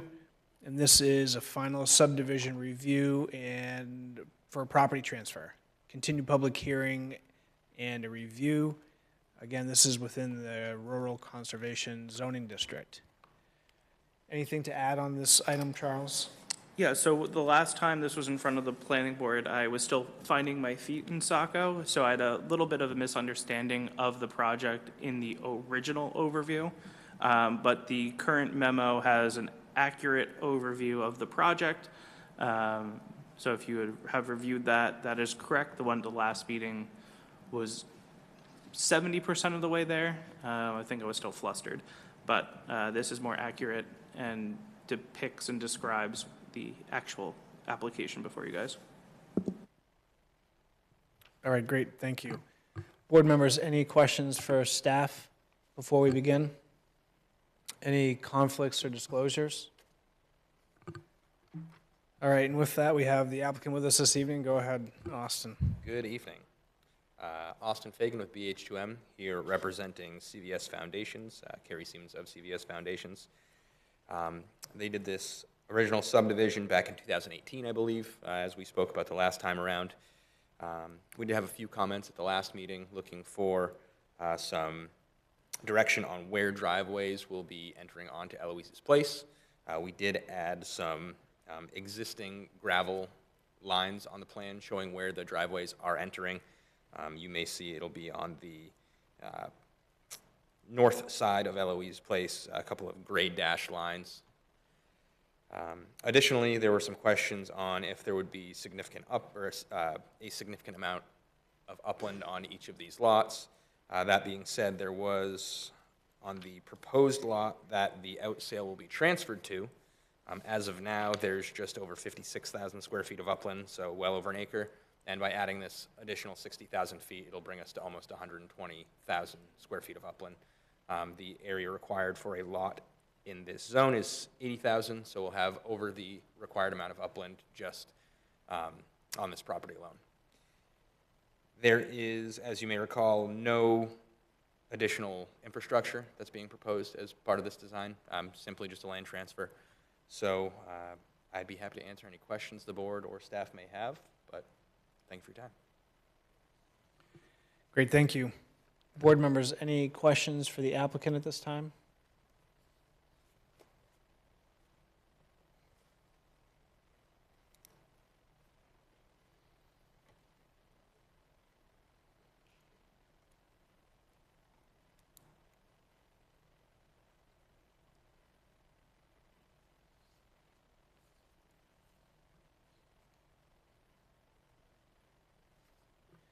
So, Austin, just for a moment, just getting my bearings here. This is that property.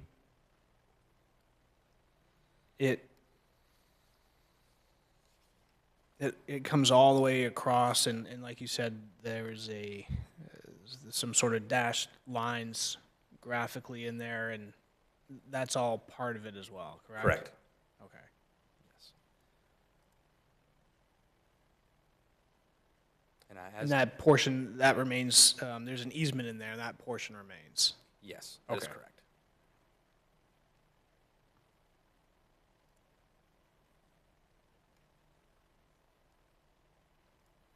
And just as a potential point of clarity on this one, so the separate plan that we had provided, that was by Guy Cassavan, which was the licensed surveyor who did this split. I believe they had worked with code enforcement in order to come up with this layout, and additionally, what is shown as Lot 3 on the Cassavan plan already has an existing building permit. So, codes is relatively familiar with this project, and no concerns came up in review. So.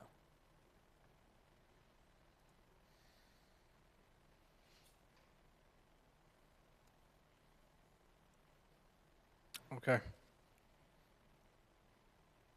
Thoughts from board members? This is scheduled for a public hearing this evening, so when the board finds it appropriate, we can open that. Questions for the applicant? Jim? No, Mr. Chair, I would just if it's appropriate, I'll just move to open the public hearing.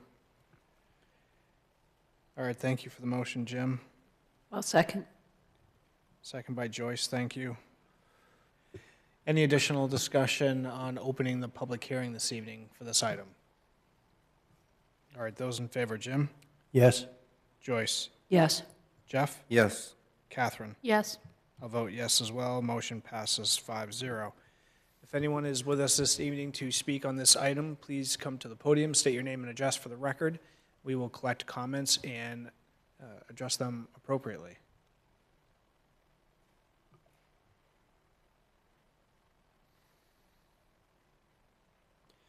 Mr. Chair, seeing no member of the public wishing to speak, I move to close the public hearing.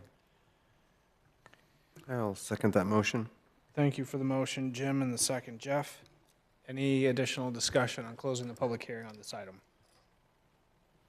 All right, those in favor, Jim? Yes. Joyce? Yes. Jeff? Yes. Catherine? Yes.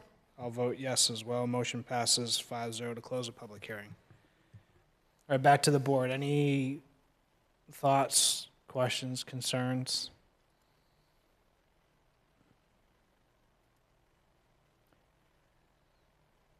We have some draft findings of facts on this item as well, and it looks like we have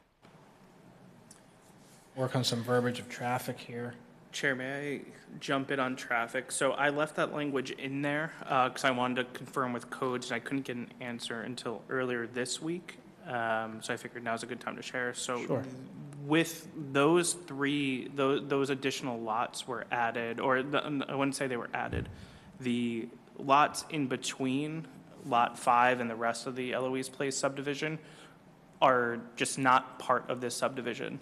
So the road was accepted, then they did their lot division by it. So those two new lots are not part of this subdivision. So that text there was me kind of just protecting. So I did my due diligence and just went in. So we cannot add those two lots to the requirements of the subdivision because they are not part of the subdivision. This is a little confusing. We're amending the subdivision because we're changing lot lines, but we're not adding any lots into the subdivision. The three additional lots were created by the homestead exemption, so state exemptions to subdivision, connecting to a private way.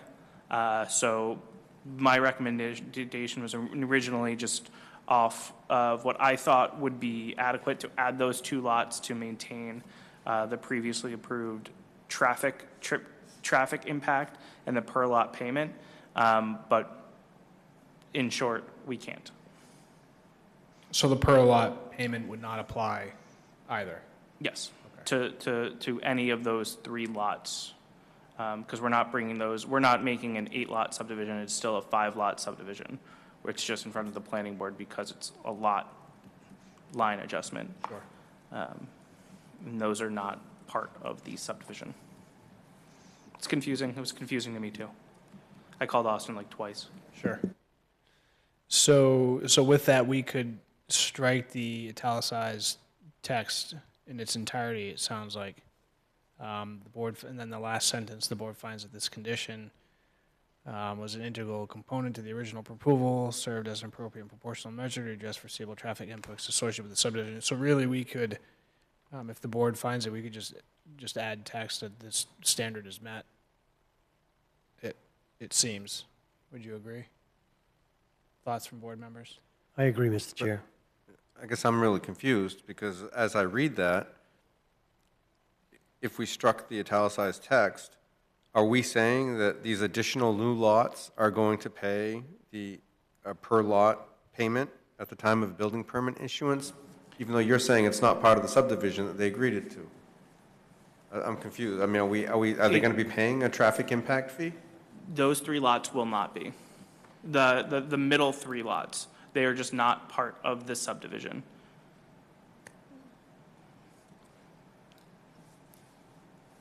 And that, it's kind of like it's an order of operation thing. So the subdivision occurred, the road was built, it was accepted as a street, and then they did that lot that was not part of the subdivision, now did a lot division using state subdivision exemption, so not through a subdivision. And they have adequate frontage on a public way, which is Eloise's way. So there are two lots that exist off of it that is not part of the subdivision, not bound to any requirement. So I think I was with you on Friday as I was writing this memo, finalizing it, and I left it in there, and I wanted to follow up with Dave Tomey, and he just said, these are not part of a subdivision. This application is just amending lot lines. So I guess in my mind, Mr. Chair, I'd be more comfortable with us recognizing that we reviewed it as traffic and that it was, the creation of this lot was legally a legally permitted lot split and is not part of the subdivision, we should spell that out and therefore is not subject to a per lot traffic impact fee. But the other part of my mind is, what difference does it make? It's still generating the 4 trips a day. Why aren't they paying a traffic impact fee? It's a new lot. I don't. I guess I understand, Charles, what you're saying is that they were able to do a legally provided lot split, and it just so happened by convenience, this new city-accepted street was now on a sideline, and they were able to gain frontage on it.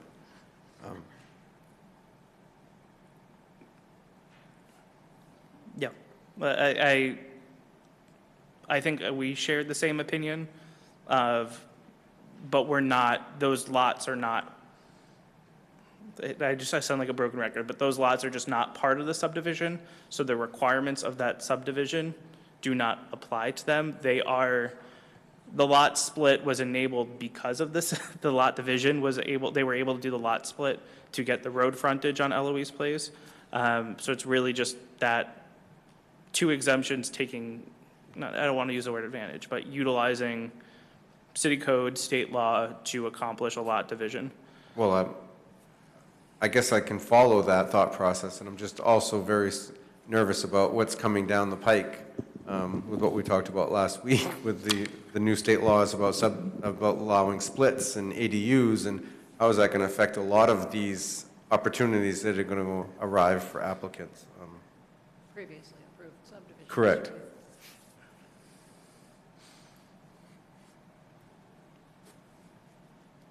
So back to that verbiage on that finding of fact. Do you feel that you would like to still see it modified in some fashion? Is that where we're sort of leaning with it? Yes, I see both sides. I see, in one breath, I like that we're addressing it here because we're addressing that it's not part of the original subdivision. While this is under the subdivision review, it's not part of that original subdivision. I think that's where Charles is coming with. That's why it's not subject to that traffic impact fee. But with that, perhaps we still need to say something more to that effect. Correct. So I guess to kind of get behind, I think I can get behind where your thoughts are with the proposed language in front of us. I would possibly go to, the board finds that this condition was an integral component of the original approval and served as an appropriate and proportional measure to address foreseeable traffic impacts. The board also recognizes the 2 new lots are part of a legally permitted lot split and are not part of this subdivision, and then therefore are not subject to the additional fees. I like that. So maybe not part of the original subdivision. Well, I guess you don't even have to say original. It's just part of that subdivision. That's fine.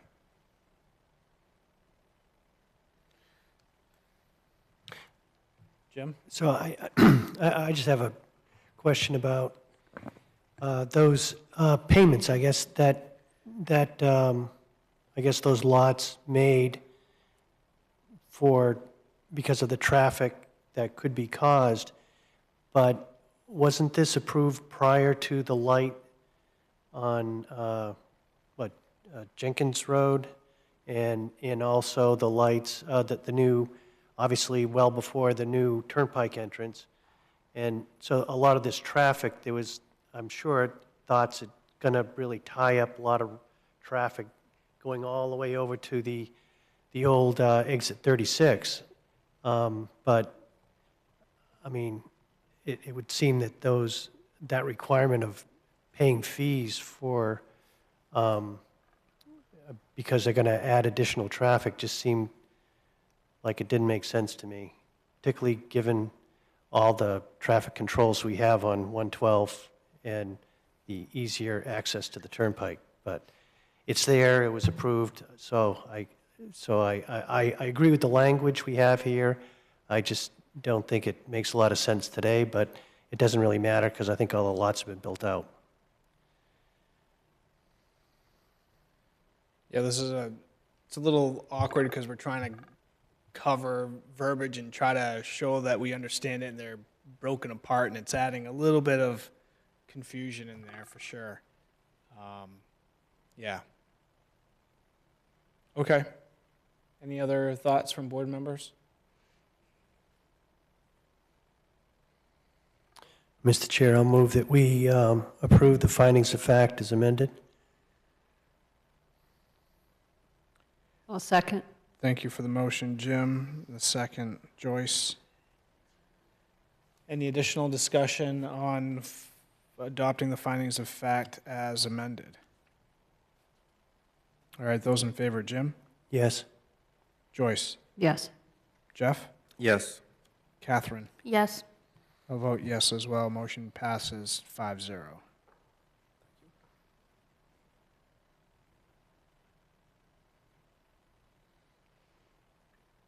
Mr. Chair, I didn't find anything in the conditions of approval we should change, except I would just note that some of the standard conditions of approval, they're fairly detailed, but they would appear to deal with projects that are much different than what we're dealing with here.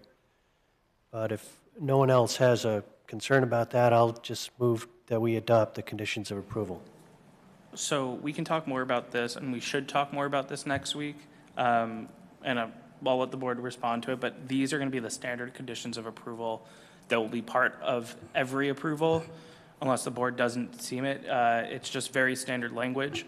What I found is that going through our past couple years of conditions of approval, and there's some in the TDCSM now, but these are a more standard chronological order of approval, standard conditions of approval. Why they may not apply to every project, for majority, this is what we're looking for as part of the approval. So we can, have that conversation next week. We should, but also if there are some tonight you would like to see removed, obviously there's no site plan here, but these are just very standard that I want to attach to every project.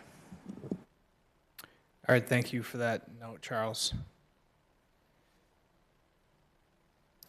So, motion made by Jim to accept the conditions of approval as presented. No second yet. Well, I guess as part of discussion, not realizing how much was changed in the template. I'm just wondering, number 10 is the as-built of final plans. Talking about the as-built for the underground electrical, telephone, and cable. We have a section of our code that is very specific that must be to the electrical inspector, and that the people installing those conduits shall be licensed electricians or under the employment of a master electrician. And that was something that became very problematic several years ago, and that was one of the reasons we had it in there. And I understand maybe where you came from. That wasn't viewed as an issue, but there was some great strives here in our community to kind of get that straightened out. And I would hate to have that just kind of overlooked by saying the code enforcement officer will be receiving those as-built. It's real important that we have it, that they are installed, and the as-built are produced by a licensed electrician provided to the electrical inspector. So I think we should go back to the... It's added back in. Thank you.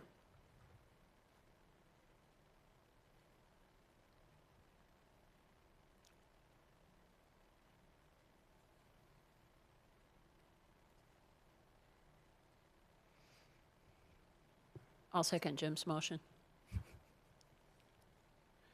So a little bit lingering there, but we've modified this now. It's okay, we'll get the hang of it here. It's after the new year. So Jim, would you mind amending your motion to include the amendment here for number 10 that we modified? And I think that's catching up to Jeff, your note there is some of that verbiage that we were working through previously. Yes, sorry. I was having trouble understanding exactly where that was placed, but my motion is to approve the conditions of approval as amended, particularly with regard to condition 10. All right, great, thank you. All right, and I'll amend my second. Great. So back to board discussion on conditions of approval. Any other thoughts, discussion items to address? All right. Those in favor of adopting the conditions of approval as amended? Jim? Yes. Joyce? Yes. Jeff? Yes. Catherine? Yes. I'll vote yes as well. Motion passes 5-0. Mr. Chair, I move that we grant final subdivision approval to the Lincoln Road, Eloise Way project before us, map 101, lot 31-2. We'll second that motion. Thank you for the motion, Jim, and the second, Jeff. Any additional discussion on the motion to approve final or grant final subdivision approval? All right, those in favor, Jim? Yes. Joyce? Yes. Jeff? Yes. Catherine? Yes. I'll vote yes as well. Motion passes 5-0. Thank you all.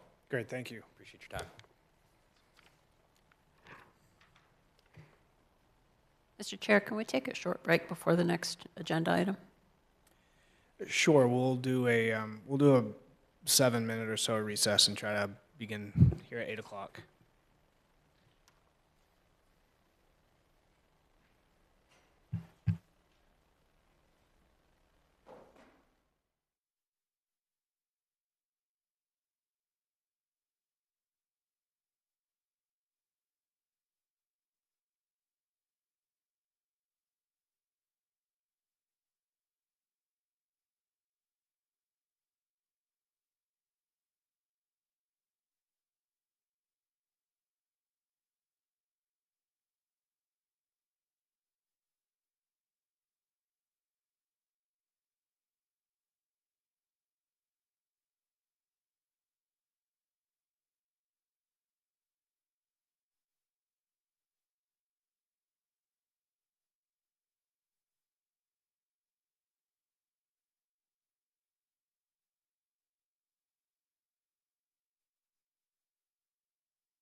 All right, thank you everyone for that short recess. We will continue this evening with item 6D.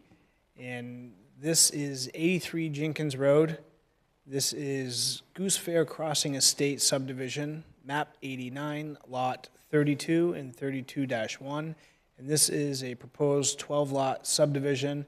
This is presented, or the applicant, excuse me, this is Blueberry Realty LLC. And this is an application of completeness review this evening for preliminary subdivision and site plan. This is within the low-density residential zoning district. Charles, anything to add on this item before we begin?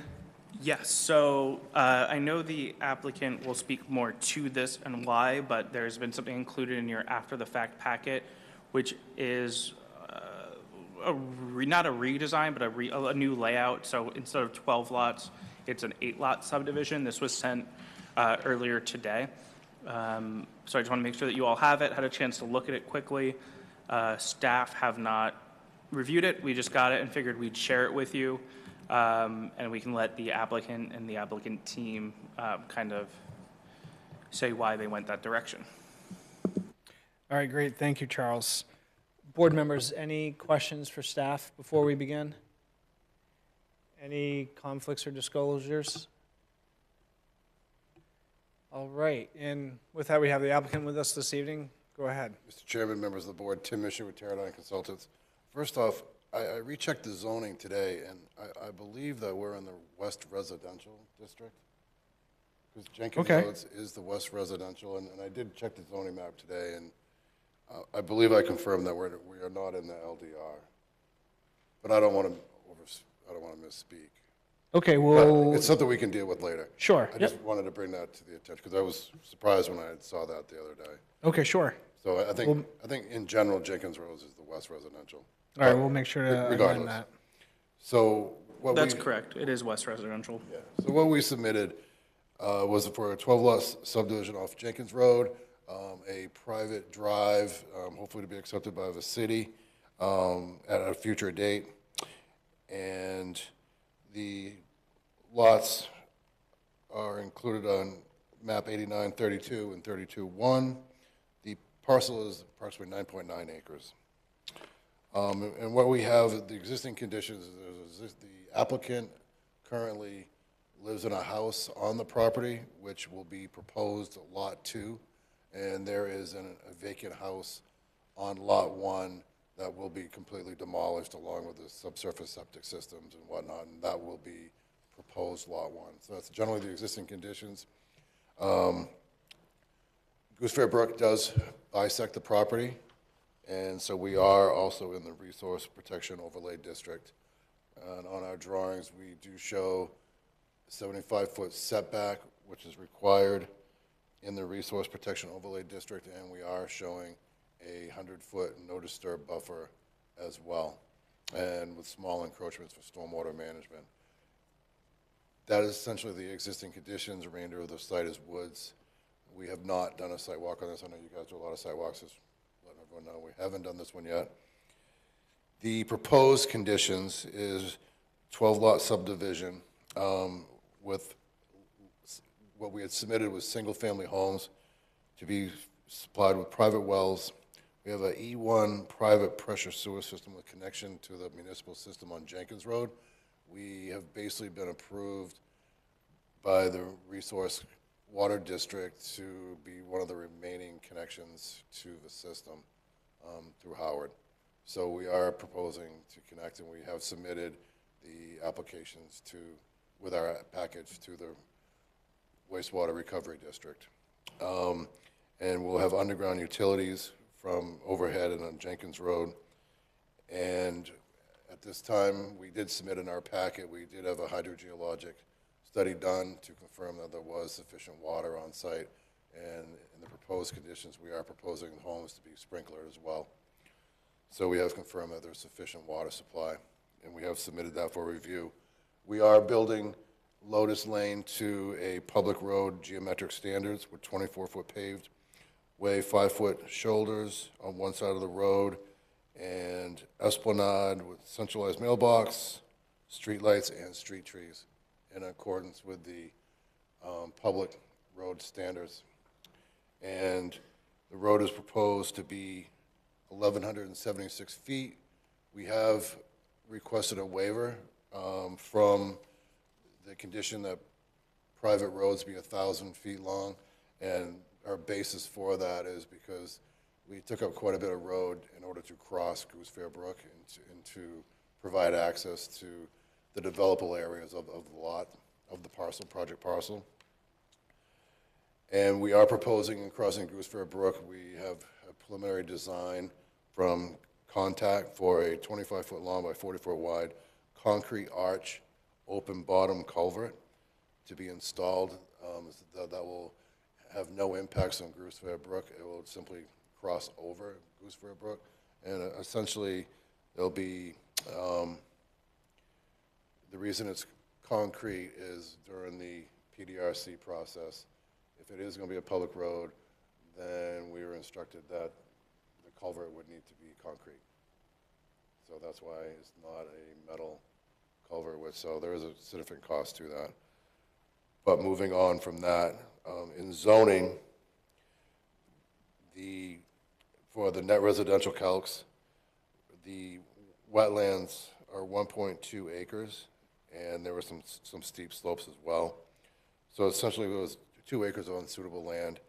And coming out of that, we had a maximum of 22 lots. We were proposing 12 lots. And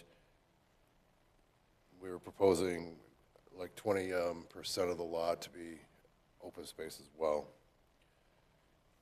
So sanitary sewer, like we said, so we had submitted this process, and then we were in receipt of the engineer's review comments.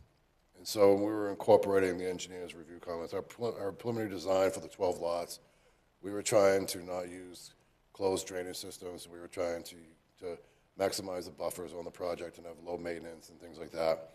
But with the requirements for under drains and things like that, we decided to change our approach. And so we do have a closed drainage system. We have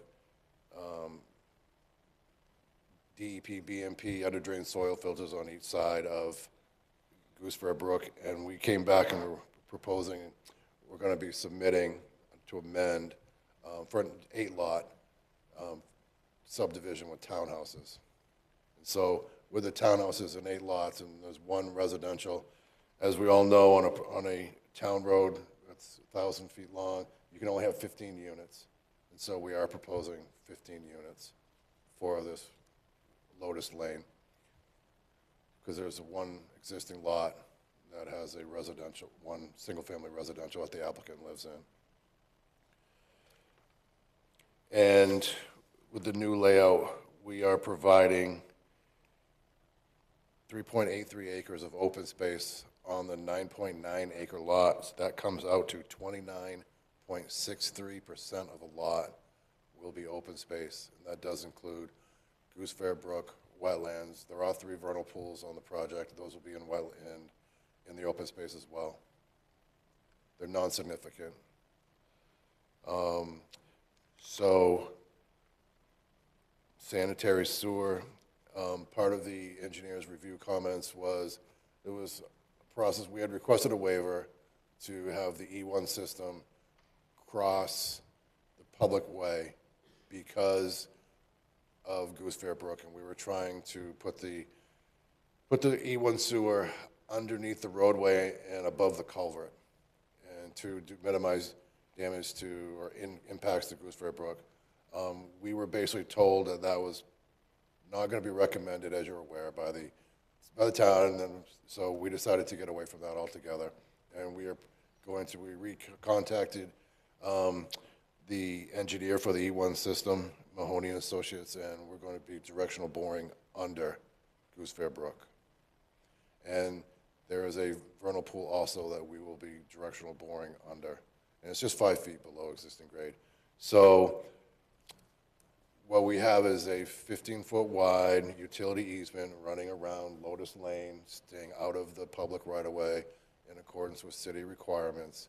And we have 5-foot drainage easements within there in several spots, and that's just for foundation drains that will discharge to the BMPs. And one under drain system for like 4 lots will discharge towards Goose Fair Brook, and one will discharge towards a DEP under drain filter.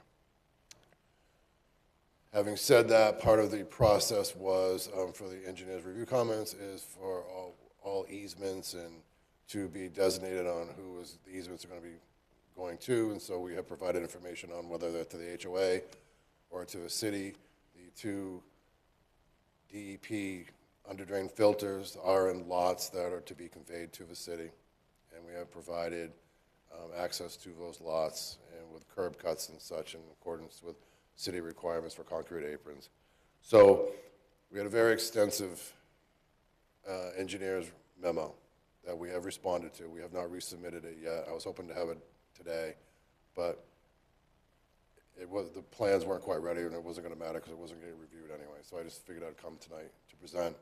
So we have addressed the comments. The comments were minor in nature overall, and those were addressed. But the major 2 items really were the sewer and the right-of-way. And we had proposed curb cuts with drainage chutes to get to level spreaders. And because of the requirement for under drain system, we did go to a closed drainage system. So stormwater management now does meet DEP and city standards, and will be resubmitted back to Charles. So we will be submitting an amended preliminary, amended application to follow supplemental materials. So it'll be plans and stormwater report that will be resubmitted after this evening. The wetlands, there are, from what we've already submitted, are tier 1 to the DEP and our stream crossing to the DEP. There are no additional wetland disturbances from what we had submitted prior.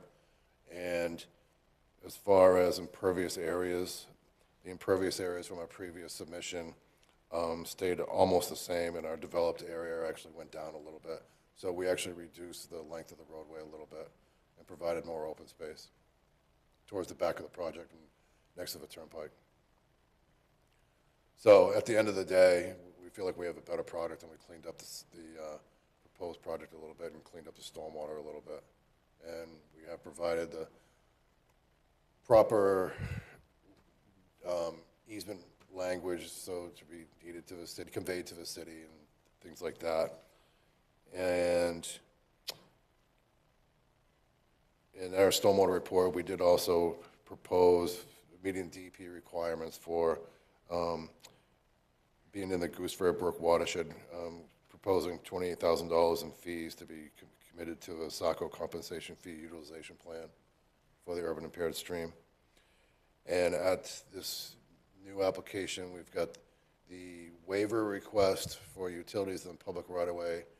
We'll be removing that request, and we will continue to request dead-end street be longer than 1,000 feet in order to provide access to upland areas. Even though we have shortened the road, we're still over 1,170 linear feet. So I know I packed a lot in there pretty fast, but I wanted to have time for a discussion. So at the end of the day, we're proposing, there was one existing residential lot on Lot 2, and we're proposing townhouses that will meet the requirement for less than 25%. We've met the requirement for greater than 70.5% for open space, and we've met the requirement for no more than 15 units on a dead-end public road with our plans. So having said that, I'll open it up for discussion. Thank you, sir. So just to recap for a moment, Sure. I know I threw a lot at you there. Sure. Yeah. But I submitted the plan to Charles today, so I knew we might as well talk about it. Sure. So we have, you're still requesting a waiver on Just the dead-end road. just on the dead-end road. And the reason why is to access the usable land on the property, we have to cross Goose Fair Brook. And that's over 300 feet of roadway just to get across Goose Fair. Sure. So then the waiver regarding the force main under the road, that one's removed. And like you were discussing earlier in one of your other items tonight about the easement, utility easement required to be 15-foot wide and wrapping around the road. We have provided that. And so the E1 system will be in that, the transformers will be in that, and we do have a 5-foot easement inside of that that will be for certain lots to have foundation drains. Sure. And was there a third easement that you mentioned, or was it just? Well, we have those two? stormwater buffers that go to the HOA, and so we've got the utility easements and the under drain, the foundation drain easements, and that's all we have. But no other waivers? No other waivers. No other waivers. So it's really Just just the down one. to the one? Just the one. Road waiver? Yeah, like, Okay. because we all, it was discussed during the PRDC long ago about having when Howard said that he would accept these flows into the municipal sewer system, the discussion already was about getting across Goose Fair Brook and how that was going to happen. And it was basically said, submit it and we'll see. And after it was reviewed, obviously the comment was the staff didn't recommend it, and so we didn't want to proceed in that direction. Sure. So I guess for me, the big picture right now for tonight is those waivers are not waivers for application of completeness submission materials, but waivers down. So that's not necessarily a decision we have to make right this second, right this evening. So essentially what I'm going to be resubmitting is permit drawings, the E1 system, because I had Mahoney reanalyze it since we are going to be directional boring, and they actually said the calcs really didn't change. But anyway, I asked for a brand new report. So I will be resubmitting that, and we will be resubmitting our stormwater management plan once again. Sure. But other than that, the permits going to the DEP that have already been submitted nothing's changed with those. Okay. So we're looking to just supplement our submission. Sure. So I think, so that's good information. I think we have a couple notes here about lighting and photometrics. The board likes to see that. Yep. So there might be opportunity to provide that. We weren't sure about photometric, and we're only proposing 3 lights as it is. And then there actually was comment, if my response letter back to Public Works is we would like further recommendations. I didn't submit that yet on where they would like the lighting. We're doing our best, but if there's actually some standard that's not in the technical review manual, we'll put the lights wherever the town wants them, really, the city wants them. Sure. So I think with that, and Jeff might agree here, is if within that submission, the light fixtures are included in there, I think that would help the board. Yes, in the updated permit drawings, because you alluded to the comments, all that information has been reincorporated into our new plan set that will be submitted. So Sure. The lighting, what's required to be purchased from Public Works, all of that is in, and including the notes we're talking about Your waste disposal. waste disposal. Yep. So I do have note 30 that it is upon the applicant to be in charge of snow plowing, waste removal, energizing the lights, and such like that. And when that will be incorporated into a homeowner HOA package. as Sure. well, but initially at approval, it is on the applicant to be responsible for that. Sure. And then the force main, as far as where that one. You see the hatching?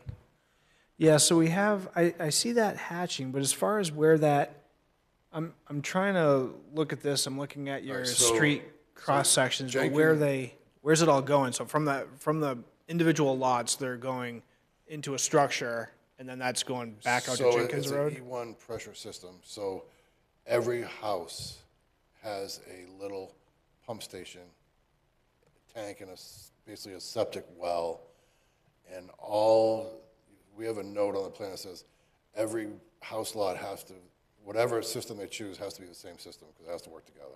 Sure. And how it all works is each house has a little pump station, and then there's a central main that they all connect to, and all the force works together to drive the force main out to Jenkins Road. I see. So Okay. there's no wet well per se as what you would think. Okay. That's not how an E1 system works. Okay, different system. All right. It's just a little 2-inch polyethylene line. Okay. So that, All the lots work together. okay, so to that's starting energize to the make a system. little more sense to me. So then, so with that, all of that works, that pressure, that size, that system is designed, so now we've gone from being over the Goose Fair Brook crossing structure Yep. to now 5 feet below that. Below it. So that's quite a significant difference, but that system can push it Which is that much why lower. I had the design supplier reevaluate, and I'm submitting the report as part of my supplemental information for Howard's review. But amazingly, they told me that it really didn't change the design because the way every lot works together to energize that system, that it can handle that. And the dip is only like 15 feet, but it can handle that. I was going to say 15 feet seems like a lot. Yeah. So you're only 15 feet, but 15 feet of vertical So anyway, depth, that seemed like a lot to me at And- first glance, but it's keep going. It's going to WRID so Sure. It'll get approved by smarter people than us when it comes to the wastewater. So that's interesting. That's interesting to me that, I guess, have you had that conversation with DPW yet about, Oh, yeah. going, and they would prefer that over Well, the top of the structure? Back down in That's, the PDRC, sitting over the conference table, it was either you're going under or you're going above. And I guess I always thought it was easier to go above. Well, And- that's- But it was, the discussion of the easement came up long ago, right? And whether that was going to be allowed. And at one point, it was like, well, just submit it and let us think about it. And that's how it came about. And then after the review comments came back, it was apparent that that's not, we weren't going to fight that. I mean, losing battles, so we changed. And at the end of the day, it cleans things up. You know, now we've got a 15-foot easement running around the right-of-way, the way it's supposed to be. We've got some under drains in there. The transformers are in there. We've designated our easements and conveyances to the city, and we've got all the standard language in there on what's going on with that, and there'll be requirements in the HOA documents as well. sure. So we're gonna, I guess I'm gonna throw one here to Charles, and if we could get, you know, the city engineer to maybe provide some comments. I don't know how the other board members feel, but that's, I mean, we're taking that force main, it's gonna be like 20 feet overall below grade to get under Goose Fair Brook. And So again, it's been designed. and it's been designed. It's been designed Yeah, that's, I guess I just wanna, I'm trying to, by the E1 people. yeah, and they say it works. E1 is the way that it's everyone, if you're having to do a force main system, it's E1. So how does that get, so the horizontal boring, Yep. how does that get sleeved? How does that It that pipe get installed? Does that get brought along the boring? There's 2 pits. So what you're going to have, in my design drawings will show the grading plans, there's outside of the 100-foot buffer, no disturb buffer to Goose Fair Brook, there's 2 pits. And the pipe gets pulled through. Now, I used to work down in Florida where you were running gas mains from Sarasota down to Fort Myers, and everyone's got concrete driveways. It was directional boring, everything. It was just directional bored all over the place. So It's really, and I was under a river, no problem. It comes up the other side wherever I think it's going to come up. yeah. Okay. It's just technology that's used all the time. Sure, it's the it's going under the Goose Fair Brook, that's No disturbance peculiar. Right, no disturbance, I get that. Okay, outside of the right of way within an easement. yep, okay. Sorry, I hijacked that, but It's that's, actually not expensive either. It's actually almost more expensive to dig. sure. So I guess there's, like you said, you threw a lot at us. There's Well, we were going revisions here, and We were I going to don't, talk about it anyway. of course, and I don't think I have. I don't have any major concerns right this second. There's a lot to digest of the adjustment here, and just And I would- trying I to would- grasp and some I of would that tell you, stuff. as far as the PWD memo, my letter's done, it's responded to. There were, we were talking about the major items that were in it. Other items were about the HydroCAD, and well, a lot of the HydroCAD's changed, and we've incorporated a lot of the comments for that, and so that's why we'll be resubmitting that, that Sure. section. And a lot of the other stuff was just straightforward. Well, the city requirement says this, and Sure. it's just been incorporated. Yeah. So overall, big picture, just for me, based on everything we talked about, maybe the light fixture and a couple of the other pieces Yeah, that you're what going was to work some of- on as part of the revision. I don't see any. I'm not foreseeing any application completeness concerns when you get that tidied up and we see you again. But I think overall that's it. I'm done. Any other thoughts from board members? Jeff? And there was, Well, there was the items about the financial capacity. Maybe Charles can talk about. So the applicant did actually try to submit the letter of credit, and it was returned by the planning department. So we actually did try and check that box. I can just confirm, we don't keep letter of credits for projects that don't have approval yet, but we did make a copy of that. That's included in the planning board packet, and the cost estimates in the application match the letter of credit. So from our opinion, that does satisfy, but I was just noting in the memo that it was attached separately, so that the cost estimate alone is not financial capacity, but alongside the letter of credit. With that being said, you may have to update the cost estimates. Oh, of course. So, Okay. Jeff, go ahead. Thank you, Mr. Chair.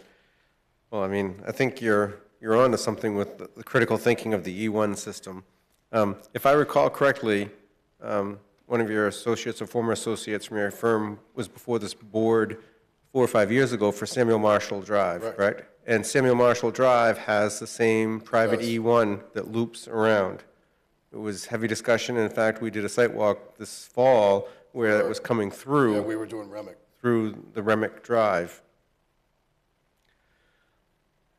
The unique part is that you have this publicly, that what they want to have is a publicly accepted street that's going to have this private force main running around it, because they kind of pump in series, and it's always about the maintenance, and I'm sure that's obviously the Department of Public Works issue is maintenance. You know, they need to gain access to this. We don't want them tearing up a street that becomes city accepted. You have to kind of keep in mind, directional boring is a wonderful tool, but if it fails, there's not always a spare conduit there, right? So what does that mean for these homes if that were to fail? Just keep that in mind. I'm interested. I'd like to see the letter from Howard. It sounds like you've had discussion, which is great, but when we did Samuel Marshall, that was like the cutoff. That was like, we're not feeling like there's enough capacity out there. Last one. So apparently, they were evaluating flows and averages, and maybe some of the engineering numbers weren't right. Oh, yeah. So we're getting close, and I was always like, at what point do we kind of stop this force of development on Jenkins? And I had submitted that application long ago, and it's in the packet. And Howard and I we've already worked out the impact fee is $50,000. We've already worked that out. I'll also add that as part of our review process, once the application team review the water recovery is part of the review process. Yes, absolutely, right? But it's why we have we're able to sneak a couple in, right? And just as they could build this out and then do some flow analysis and go, oh, well, we can sneak a couple more in. But you know, it's that whole private force main thing is a little unordinary, and you wouldn't do a municipal pump station. Right, and the reason that it was, Howard said yes, is because the last manhole is in front of the property in Jenkins Road. It's the last one of the system. And so Howard said you could tie into it. And not only that, he allowed Lot 2 to tie into it already, when Lot 2 was built a year ago. So Lot 2 is already connected. The terminus manhole where, before it goes into the municipal system out in Jenkins Road, is already installed. Knowing that we were coming with this package and it was going to be allowed to tie in. You know, part of my concern is, you know, the impaired stream of Goosefair Brook. How do we protect it? And I understand there's some upland here, and that's what they're focusing on. But over half of their road length is just to gain access to that upland, and obviously now they need a waiver, so we're going to create a larger impervious area, plus impacting this brook to get there. And we don't have any connectivity. And Wildberry Lane, if I'm correct, is still a private way, is that correct? We approached so I answered that comment as well in my letter. During the PDRC process, we approached Wildberry Lane. There is 3 lots on it, 1 owner, and he was a hard no. We would have liked to have taken that approach. We would like to have, you know, not proposed to cross Goosefair Brook, but that was the no. Even though we had proposed to improve the private road to public road standards. So we did go approach that. We, you know, approached the owners and the community on that. I guess, was it possible we could request, you know, from water recovery, how many of these, you know, multiple, or how many private E1 systems there are in the city, and roughly how long they've been in operation? So I've got 2 systems and 2 subdivisions in Falmouth right now where E1s are being installed. I know E1 is very prominent in a lot of subdivisions, but when you have an association and all of them, you know, E1 has multiple systems, right? They have their pre-treat systems, and they might pump to a common leach field, and this one's going to be a force main. But when you have, I'd just like to be clear that when people understand they're buying something that we're offering as a city street, they tend to think they've got all these city amenities, and you have this private system, which could be rather problematic. Well, it'd just be, and it will be part of like an HOA. The deeds and the HOA for the lot, that, you know, it is a community wastewater disposal system. So, you know, it's the chances of people buying a lot without knowing what the sewer system is pretty low, but.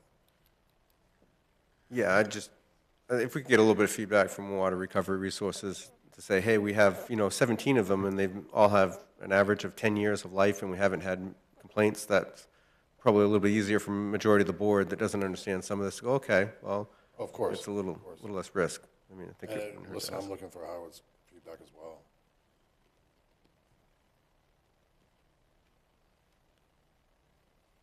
Yeah, that's kind of all I had at this point. Okay. Jeff, just because I'm writing it down, were any of those comments for application completeness that are needed?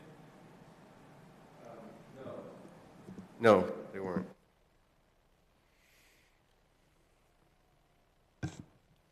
Yeah, I think just trying to understand as we're starting, we're looking forward as we begin a potential review of this, you know, some of those thoughts.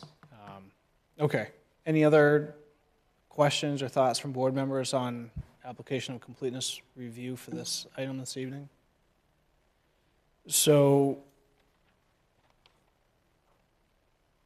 we've given some feedback. We've had some good discussion. I think Tim, you have good direction. I think you know your next steps.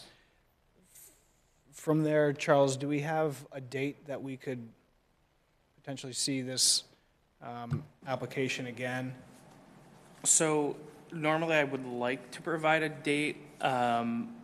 I want to make sure that before this comes back to the board, that the staff is able to do a complete review and the applicants provide a complete response. Before that, we need mostly a complete resubmission in a general sense of this redesign. I want to say February 17th is probably the next date, because I don't think that process would make it for February 3rd. We can schedule that now. I'm happy to, keep it on my radar and schedule it and notice it accordingly when the application's ready. But right now, I would say the earliest would be February 17th. We're looking to resubmit this supplemental information till the end of the week. Yeah. Let's try and actually get it. And I, Trying to lower it today. for a full turnaround response and comments, I think we won't make the February 3rd deadline. So, okay, so February 17th is a potential, and then, Yeah, sounds good. and then along with that, do board members want to do a site walk for this item as well? So. Couple so- head nods. So the board, there is a private drive off Jenkins, existing, that we can walk down to the bank of Goosefair Brook. But Goosefair Brook, we probably don't want to cross that right now, so we probably want to go try and access through Wildberry, if you want to go out back. Okay. Just so you know, I know the logistics not there, and you don't want to go walk down that bank right now. Too much snow, and it's pretty wooded. So you're suggesting we go down, is it what, Boothby Lane and then go on to It might be- Wildberry? It might be better, we could see more Yeah, if we just parked on Booth Bay, is it? yeah, well, Boothby looks like Boothby, it's yeah. pretty narrow, Yeah. but, and Right, Wildberry so if we looks, meet there, I think we'll be better off if we meet there, okay. and we can see more of the property, because we're just gonna get trapped out front, and you can just drive by and see the front. Sure. So I see some head nods on a site walk, so let's schedule a site walk, and Charles, invite the Conservation Commission as well. And can we look at scheduling that in a particular fashion where the Conservation Commission gets an opportunity to have a meeting and provide us with a report as well? So if we're looking at February 17th, for this application to return with the Conservation Commission, are they meeting on the 18th of February? They meet on the 21st of January. Or the 21st of January. Yeah, so third Wednesday, so we don't want to do February. So perhaps the morning of the 20th? Does that work for board members? That's Tuesday in a couple weeks. No from Jeff. 13th, that'd be a week from today. Is that preferred? That would be fine if we can do noticing. I mean, we also have to notice it, right? It's 2 Tuesdays. Commission, I can't do the 13th. We won't have enough time to notice for the 13th. Could we so- do the 21st? Does that give them time to notice? And then it would also be the same day as the Conservation Commission meeting, but they meet later in the afternoon, right? They meet at 5:30, 5:30. right? Sure. The 21st would be fine for me. Does that work for you? 21st. Head nod. Wednesday, the 21st at 8. Wednesday, the 21st, 8 a.m.? All right, let's work on that.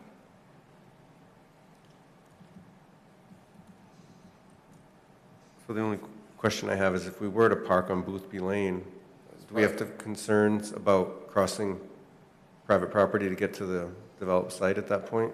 Wildberry Lane's private? It's a private drive. Somebody's That's why, Well, they have Wildberry Lane that runs off Boothby, so it must be, I mean, private roads are open to the public. Oh, they are? Sure. Oh, okay, then. If Should that's, still be walking across somebody's lot. well, no. No, it abuts. Property. The end of the road is the applicant's lot. Got it, is- okay. is Yeah. applicant's property. okay. That's why I was suggesting if we park somewhere around there,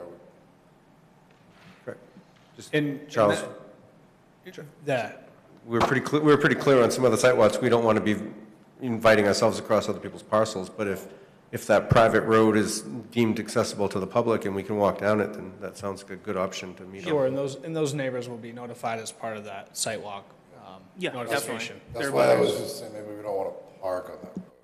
Sure. Don't want to park on Wildberry or Yeah, don't, it's private, so I don't right. know. But Boothby's public road. Yes, that's what I was suggesting, maybe if we not all, swarm the private drive all at once. So we're parking on Boothby? Yes. Okay.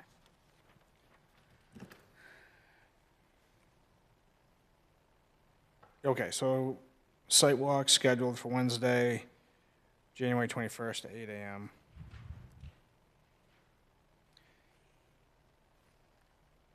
Okay, so with that, we've given the applicant some direction, scheduled site walk. We've mentioned February 17th as a potential date to see this application again. If the board is amendable with the site walk in place, a report from Conservation Commission forthcoming from that site walk, would the board entertain scheduling a public hearing for that evening as well? So we continue application of completeness review to the 17th with a public hearing as well as a discussion point here. That sounds fine to me, Mr. Chair. So we're saying the 21st or the 17th for public hearing? January, Sorry, February. Site, February 17th. February Site- 17th. site walk, January 21st, 8 a.m.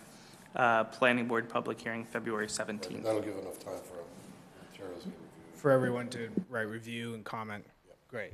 Okay, so And hopefully that's, we can get Howard to, is he still on vacation or is he back?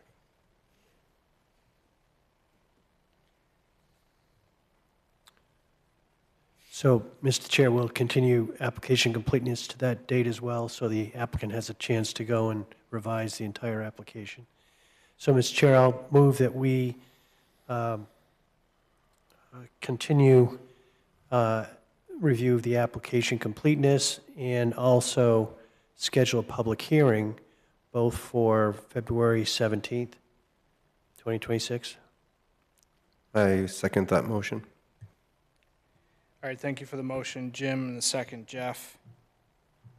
Any additional discussion on that motion? All right, those in favor, Jim, Yes. Joyce, Yes. Jeff, Yes. Catherine? Yes. I'll vote yes as well. Motion passes 5-0. All right, great. So Thank you, Mr. Chairman. we'll see Members of you the on the 21st and on the 17th, and yeah.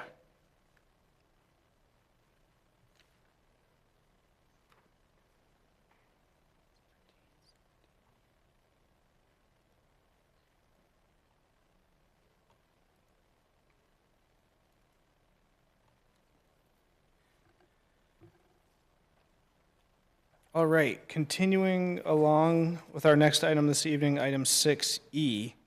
This is 352 North Street, map 84, lots 02, 2-1, and map 68, lot 62. This is a continued application review and public hearing, and this is a request to change ownership for a previously approved site plan within the business industrial zoning district. Charles, anything to add on that item before we begin? I know that the board had requested findings for this at the last meeting. I did not prepare them as we received some updated documents last week, and they have not been reviewed by our attorney. Okay, thank you. Board members, any questions for staff before we begin? Any conflicts or disclosures on this item? All right. Mr. Chairman, members of the To you. board, so we're back to the Town Place Suites project, which was approved over a year ago. and the construction has now started this time. The applicant, due to financing, changed the name of the applicant on the project. The applicant stays the same, she changed the name. So I submitted the application for the change in applicant for the project. And she was going through that process. And then, in the meantime, she had done a condo association on that property. And so the board, I wasn't here, but the board had requested more information on that, how that happened, and legal questions about it. So her lawyer provided the planning department with the legal documentation on why. I don't know if the board's had a chance to review it. To be honest with you, I haven't reviewed it myself. But tried to clarify how it happened, why it happened, and so we were trying to get the city's legal to agree with that process, and then so we could be here this evening to get approval for the applicant change, because she's trying to submit the performance guarantee to the city as part of that project, which is like a $3 million check. So we're trying to get that process going so that she can start construction in the spring on the hotel. So with that, I'd be the first. I didn't know I was going to be speaking tonight on this. I have limited information, so I'll just open it up to take further comments. Okay. I don't know what we can do if the city's legal has not reviewed the package, right? Yeah, I'm not sure. I guess we can, I guess where we can start is, I think we have a copy of the letter, and I think it was, I had a chance to review it. I think as far as the background, it's clear to me. I thought so as well. It helps me understand sort of the scenario. The piece for me that's missing is, and I understand it, but I think, Charles, please correct me if I'm wrong, I think the piece that started this and that we need is the, like a financial capacity, or, yeah, the financial capacity letter with the new entity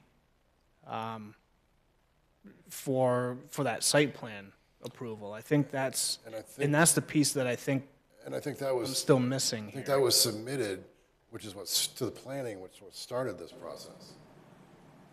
Right. So we received a letter of credit with the new name on it, and that needed to match the approval. So Northeastern Hospitality, and the new name is North Street Holdings. North Street Holdings. Same applicant. So that's what started the process. Planning was like, well, we can't take this. You need to submit a change in ownership application, which we did. And then I had the applicant speak to that, and the condo situation came up. So the board requested additional information on the condo, which was provided. And now we're back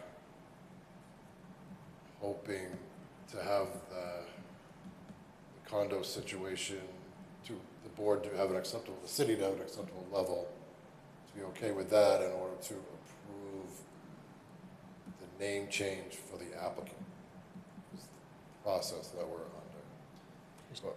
So there's Northeastern, that everything was under Northeastern. Yeah. Under that. And now Northeastern, Oh, for me, that's where I'm confused. North Street Holdings. North Street Holding is the new one for Unit 1, the new building. So I submitted the application for that with the technical capacity and financial capacity. Right, so North Street Holdings is Unit 1 and Northeastern is Unit 2. Right. And So what's everything else? Both? It seemed like from our last meeting, our understanding that there was one building was one entity, the other building was the Ramada, another. The Ramada is Yeah. Northeastern Hospitality, the original. Yep, and then everything around it was shared 50/50. And I think that's where the clarity that we needed for staff was the Yeah, financial the capacity and common technical. areas, and I think that the split was because the Marriott corporate was gonna be providing financing. You wanna speak to that, Simona? It's and Charles, I don't want to get too far into the weeds, but want to make sure we sort of simplify. If there's financial capacity letter for both entities with the site plan, and both entities are part of that site plan approval, is that what we need? Is that ultimately the goal here? Because I understand the condominium part and the breaking it out. I understand the requirement for that financial component of it. I think it's just ensuring with the site plan approval that the burden is borne on both entities together. Is that correct? So initially, yes, but with the condominium, the North Street Holdings, which is the new entity, is taking ownership of the site plan approval. So that means we would only need financial capacity for that project or the scope of work that is to be completed. And all of that is now being proposed as North Street Holdings. So we don't need financial capacity for both. Okay. As it relates to this, the new entity would be assuming ownership of all approved site work Okay. for the site. Okay. Go ahead. We do not have the frontage for the. Can you both just speak units. into the microphone a little So- bit? You just pull it down a little bit. Mr. Chair, we do not have the frontage for the both properties. We have a frontage issue. Okay. So that's why we had to do the condominium according to city's plan. Okay. Then we had to divide the parcels a little bit and then change the ownership of the names, just names. Okay. To finish the project. There's a Marriott requirement that it has to own under that entity. So we had to separate the ownership, name of the second parcel.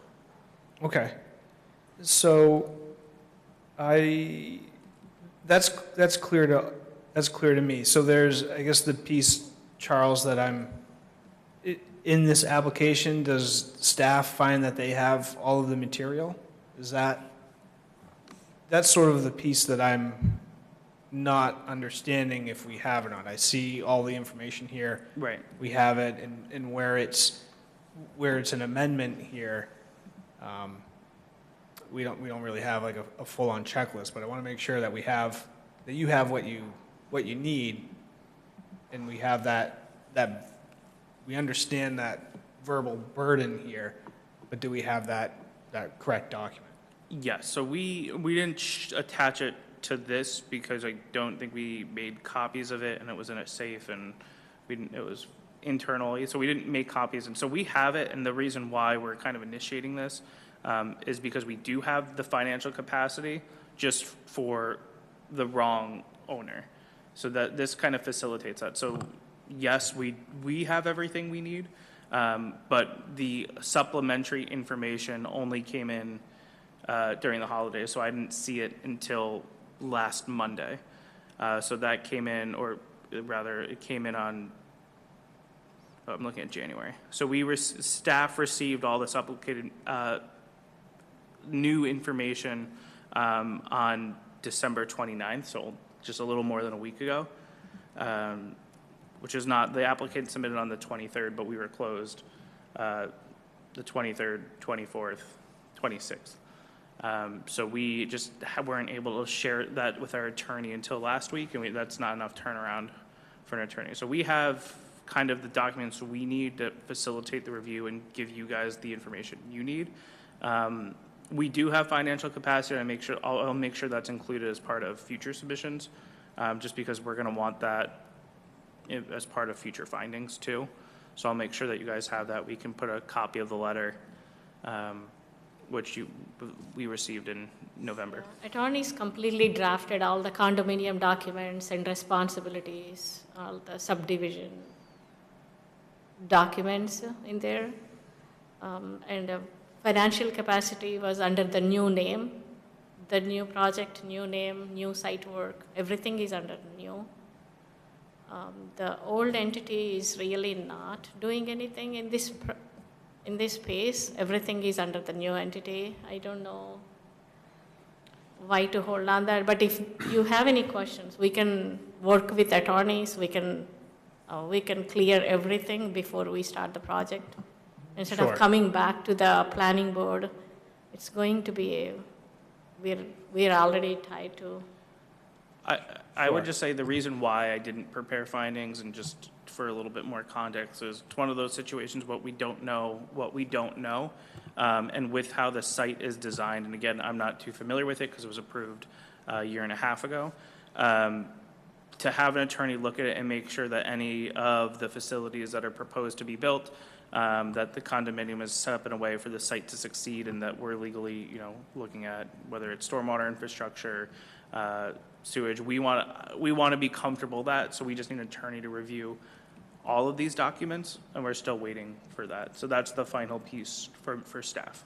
Sure, okay. So that's what I want to get to. So we have, so again, this evening, we have completeness review, we have the public hearing scheduled, and then if the board finds the application complete, we hold a public hearing.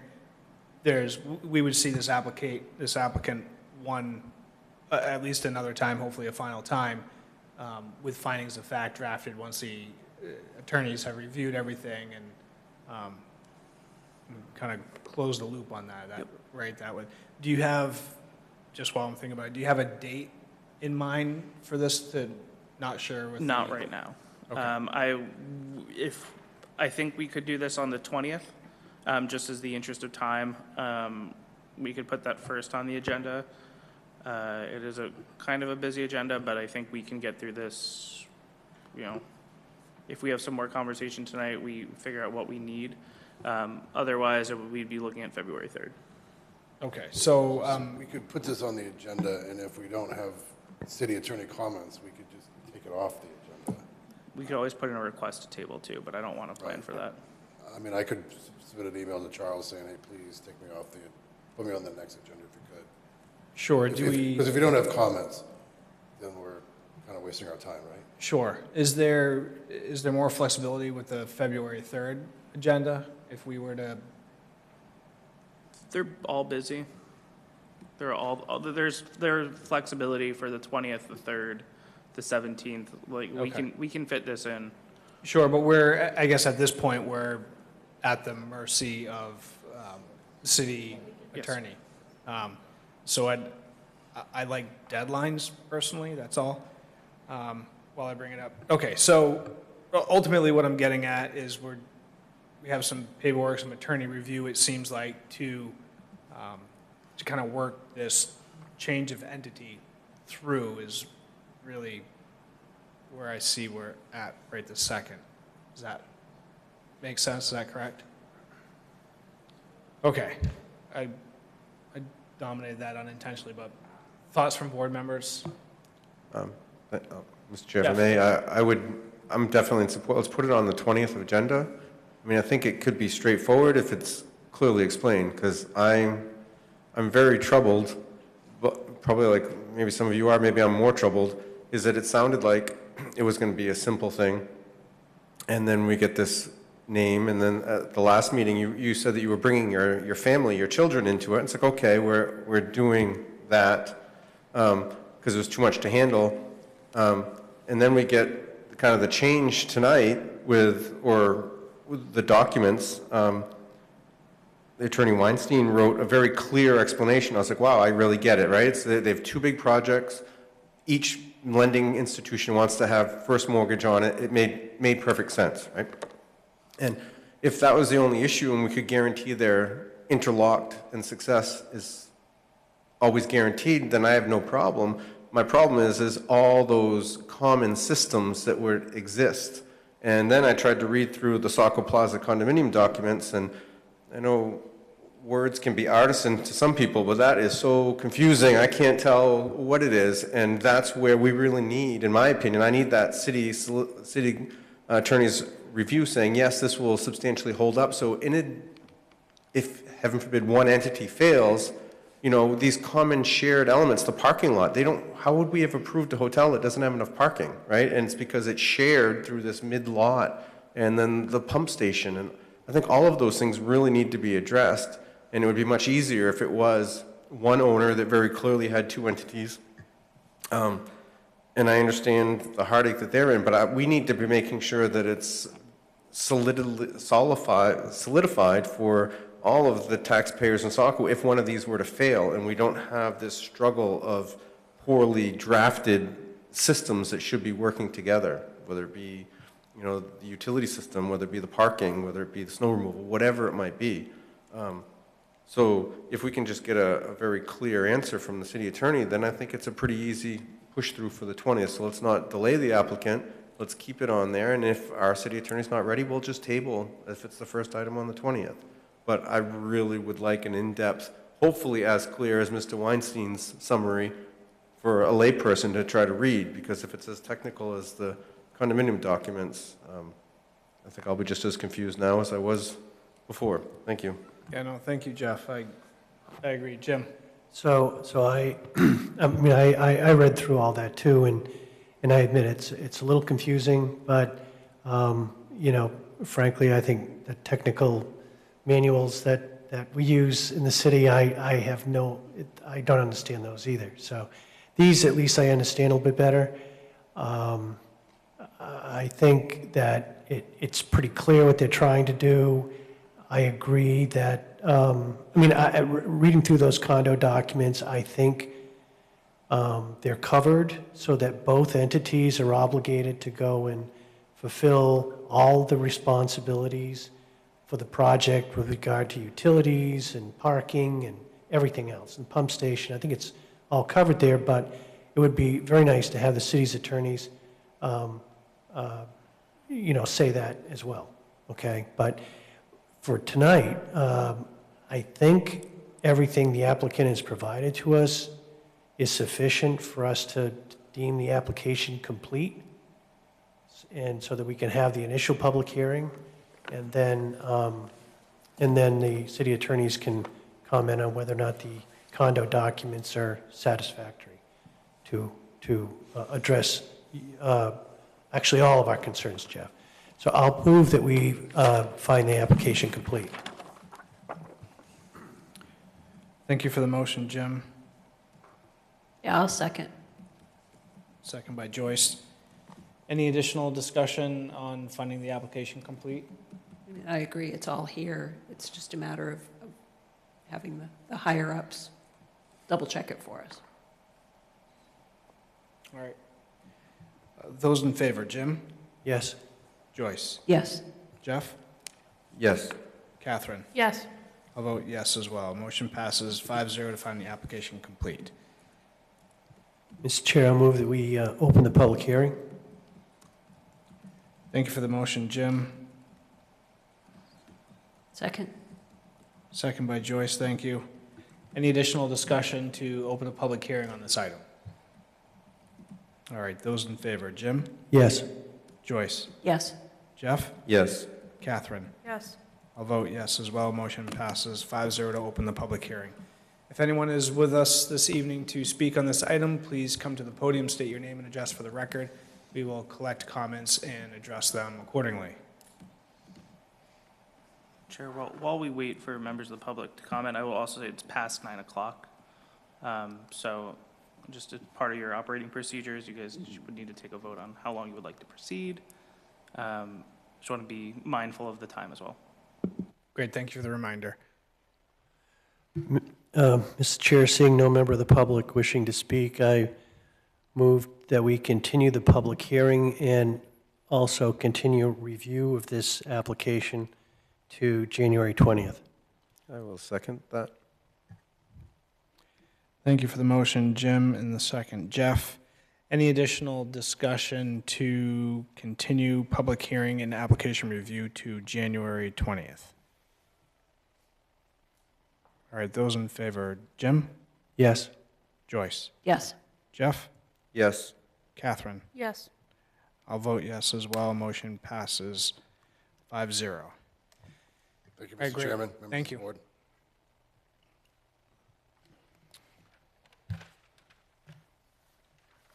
All right, so with that, if we could get a motion real briefly here to continue past 9 o'clock, I think we can tackle a few of our remaining items here pretty quickly.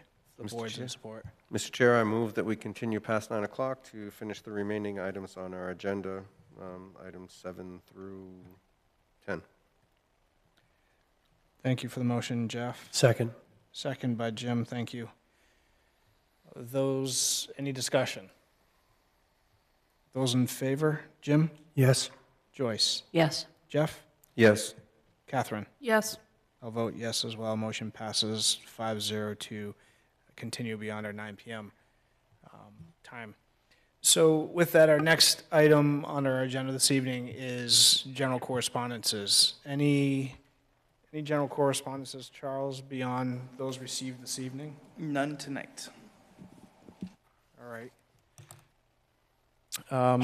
Moving on to item 8, Planning Department updates and discussion.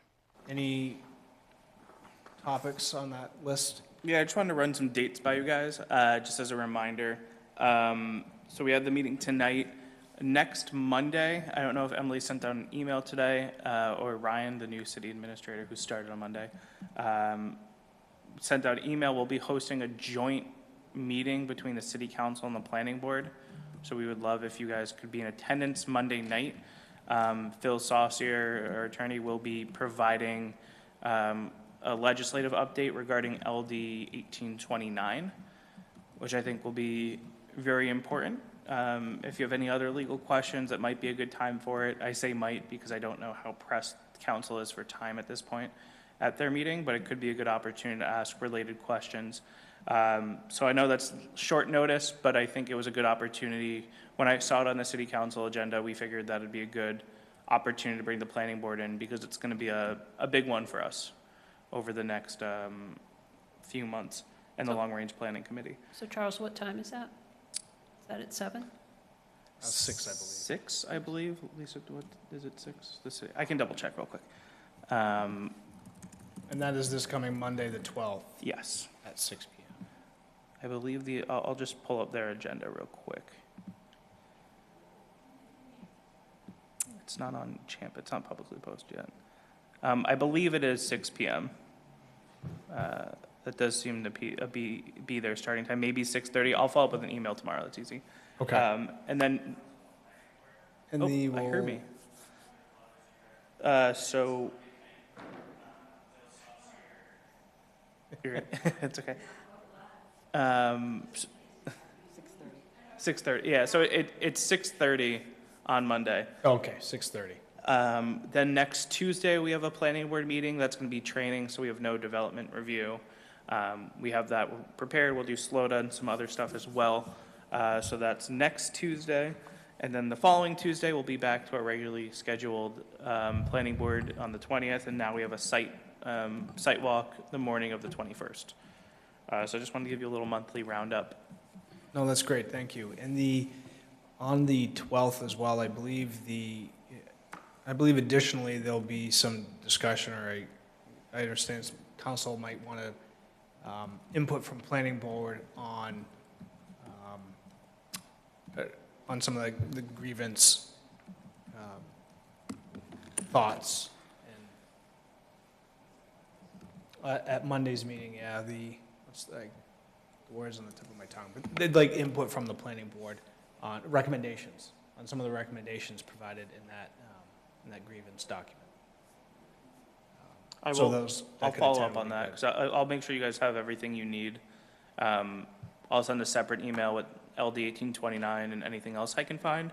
I was hoping the state, the MOCA, the Maine Office of Community Affairs, would provide their draft rules publicly and some of their feedback and potentially a fix bill to the legislator. We don't have that yet. I'll do some research, see if we can grab it, because I think the more information for you guys to have before will be helpful. Okay, thank you. All right, and with that, item 9, planning board comments. Any thoughts from board members?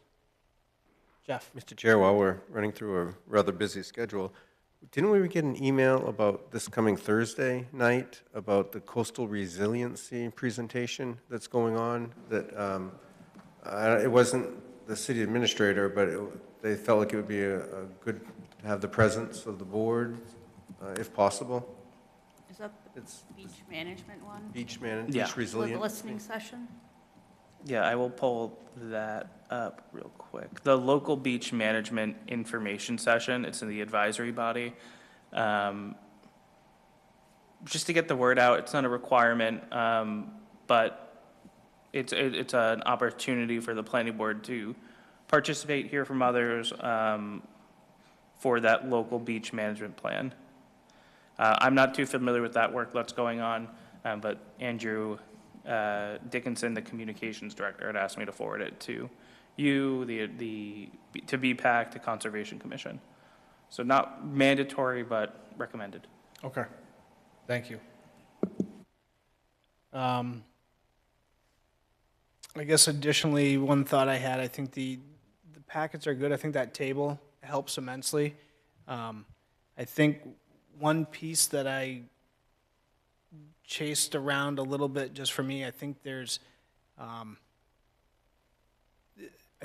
some dates of maybe when we saw the applicants or a brief little, I think we've talked about it before, and it may not have captioned in this one, but I think that was one that I wish I had on this one after sort of a lengthy break. Would have been Yeah, Emily and I were working on kind of a backtrack. These were prepared kind of before the holidays in case I extended. Yeah. But I want to make sure that in those packets, that if it's come to the board, it has a link to that planning board meeting. And I can start building that over time. But it's hard for me to go back and find, especially for some of these longer projects, like Lincoln Village is a good one. We've had about 8 or 9 meetings on that. So it's hard for me to go back through every agenda and find it. So I'm working through that. But for some of these newer ones, you'll start seeing like, oh, this came on this date. Here's the link to that planning board. So and those meetings have the recordings. They'll have the minutes attached to it through Champ. And hopefully it's a little bit more of a cohesive document that can kind of piece it together. Yeah, and I think that the dates, I think for me, are a good reminder to kind of chase things back around. And I don't always need the link, but I think the dates are good. That, anywho, but I think they're good. That table, I think, helps immensely. I like it. So that's good. Any other thoughts from board members? No, I do like the idea of having the links again, though, because sometimes we do want to go back and say, oh, like with this last applicant, if the initial explanation of what came toward the planning department and what prompted this application was the fact that you got the financial capacity letter for the wrong entity. So it would help to tie that together that, oh yeah, wait, we did have that information. Yeah, and there's some of these, a lot of these, some of the applications are kind of moving past a point where they were rolled out in like mid-October before I started, and the department was a little understaffed. So they're getting better to provide that context, and these little comments from the planning board, they're really helpful to me, because I want to make sure that I'm giving you a memo that is helpful to your review. And I know that as we get, even for more complicated review, like if there's a 1,400-page document, it's really difficult for planning board members, it's difficult for staff. So I imagine that for a weekend, it's hard to review that and other projects, and have a normal life as well. So trying to put these memos in a way that is easy for you guys to review, helps you guys navigate. I'll be trying new things here and there, so if it works, let me know. If it doesn't work, please let me know, because I think we can keep adding on to these memos to kind of frame conversations, summarize previous planning board meetings, and I'm just trying to do it one piece at a time without overwhelming you. Sure. But I'm very open to suggestions. And if I could add one, I noticed, I always like to know like where we are in the process, and that little bar that says, you know, we're either at completeness or public hearing or whatever, that's very helpful. But it's always nice to have it clearly spelled out in the memo too, like where are we? Because with some of these projects, we don't see them at the next meeting, we may not see them for like 2 meetings, and then when you review it again, it's sort of like, where were we? What were we doing on that application? So if your notes, when you're preparing for us, if you could just be super clear about exactly where we are, where we're going, that'd be helpful. What is the procedural posture, Jim? I think those are the words you're looking for from first year of law school. That's, you know, that's why, I didn't do really well my first year, so. But the idea is, here's where we are in the process. And yeah, because I forget, did we find this complete? Okay, we found it complete, but did we close the public hearing? I'm a visual guy. Just I like- reminding us. Yeah, I Yeah, like and tables, graphics. yeah. So that arrow, if we're, you know, an application completeness, if it had a big green check mark on it, and then public hearing was just had a green ring around it, that would be graphically we can see, all right, Yeah, I don't know we've got what that completeness means. and, There you go. Yeah, flow chart. yeah, Jeff knows what I'm talking about. Yeah, I wanted to get rid of the arrow, and Emily told me no. So it's staying. I might look at a little bit of a different way to visualize it. Yeah, just highlight where we're at with one of them, with one of those boxes. Yeah, I think there's a good way to do that. Yeah, the So colors are too close for me, like I still get a little lost in it that's what I sometimes. said. I know. I'm fine with the graphic, the visual, the color. I, like to Jim, so I look under our agenda, and I like it how he has it very clearly spelled, the applicant, and it's very continued application review and public hearing. It's, you know, that, so if you, whatever you change, keep that there too. It works well for me. Yeah. So, thank you. Yeah, I already set the agenda, or temporarily set the agenda for the 20th, and then the titles in the agenda say location, applicant, and then where we're at, what's being proposed, and it's just right there. It's going to be more consistent too, but I can add, I want to update the visual to make it a little bit more clear in the memo, and then we can provide the summary. And I do want to kind of provide a summary of the meeting, so it can kind of build on for future memos too. But I'm trying to avoid copying and pasting and trying to do a mostly fresh memo each time. Yeah, and that was going to be my final thought was if there was, for the next meeting, a brief, you know, board was looking for, you know, just quick facts. Yep. You know, landscaping plan, X, Y, Z, I think that helps. But yeah, and then, so 2 more things, one for Lisa here. Carrie Lynn excused absence this evening. I know she's been communicating with Mayor McPhail. And then, unfortunately, board member Camille White she had to resign based on she gave her resignation based on some family commitments that so she didn't want to do that, but we received that over the holidays. So, It's a time-consuming, it's Yeah. a time-consuming role, and so if you have any friends, no, I have no friends. This is what she does for friends in this group here. Somebody suggested to me someone from Ward 2, but I think we have 2 people from Ward 2 already, don't we? Yeah, you're Ward 2. Are you Ward 2, Jim? Ward 1. Oh, Carrie Lynn is Ward 2. Yeah, I think we just looked, and we were looking earlier today about who lives in what ward district. So we'll have that. But if you do have anybody, you can have them reach out to the planning staff, city clerk, the mayor. I do believe the appointments will be soon. So if you do have anybody who you think would be a good addition to the board, have them reach out to me. Really anyone, really any city clerk, city admin, planning, will all point them in the correct location. I think there's a little application on the website, but.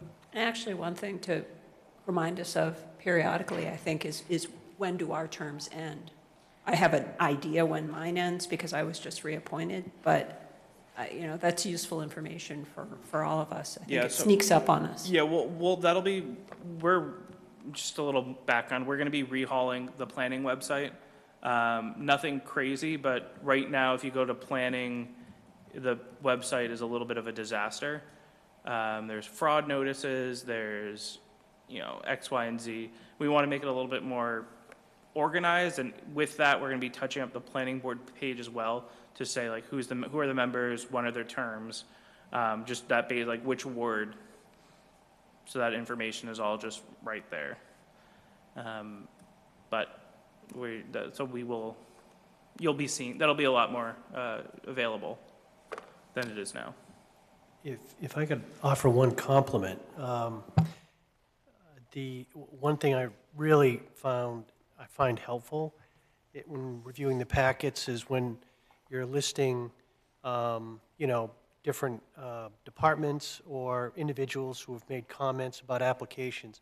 You have the date associated with their comments, which for some of the very long projects that we have, if I know I've already read that, I don't have to read it again unless there was something really interesting in it that makes me go back to it. But otherwise, I can just focus on the most recent information. So I appreciate that.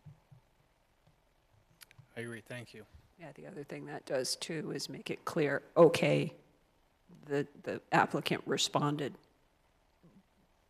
to something prior, they haven't responded to this yet. Right. I think it helps to match up what the applicant has submitted. Yeah, and I'll put it for every document, I think I did it tonight, every document that goes to the board should have a date on it, just that's for everybody.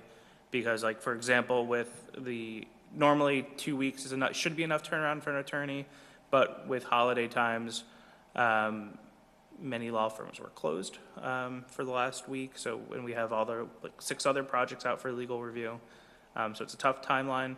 But I want to make sure that that's not fully on the applicant. So their letters submitted were dated when we received them, so 12/23. So it's helpful for everyone to know when we receive them. Make sure you're not looking at old ones.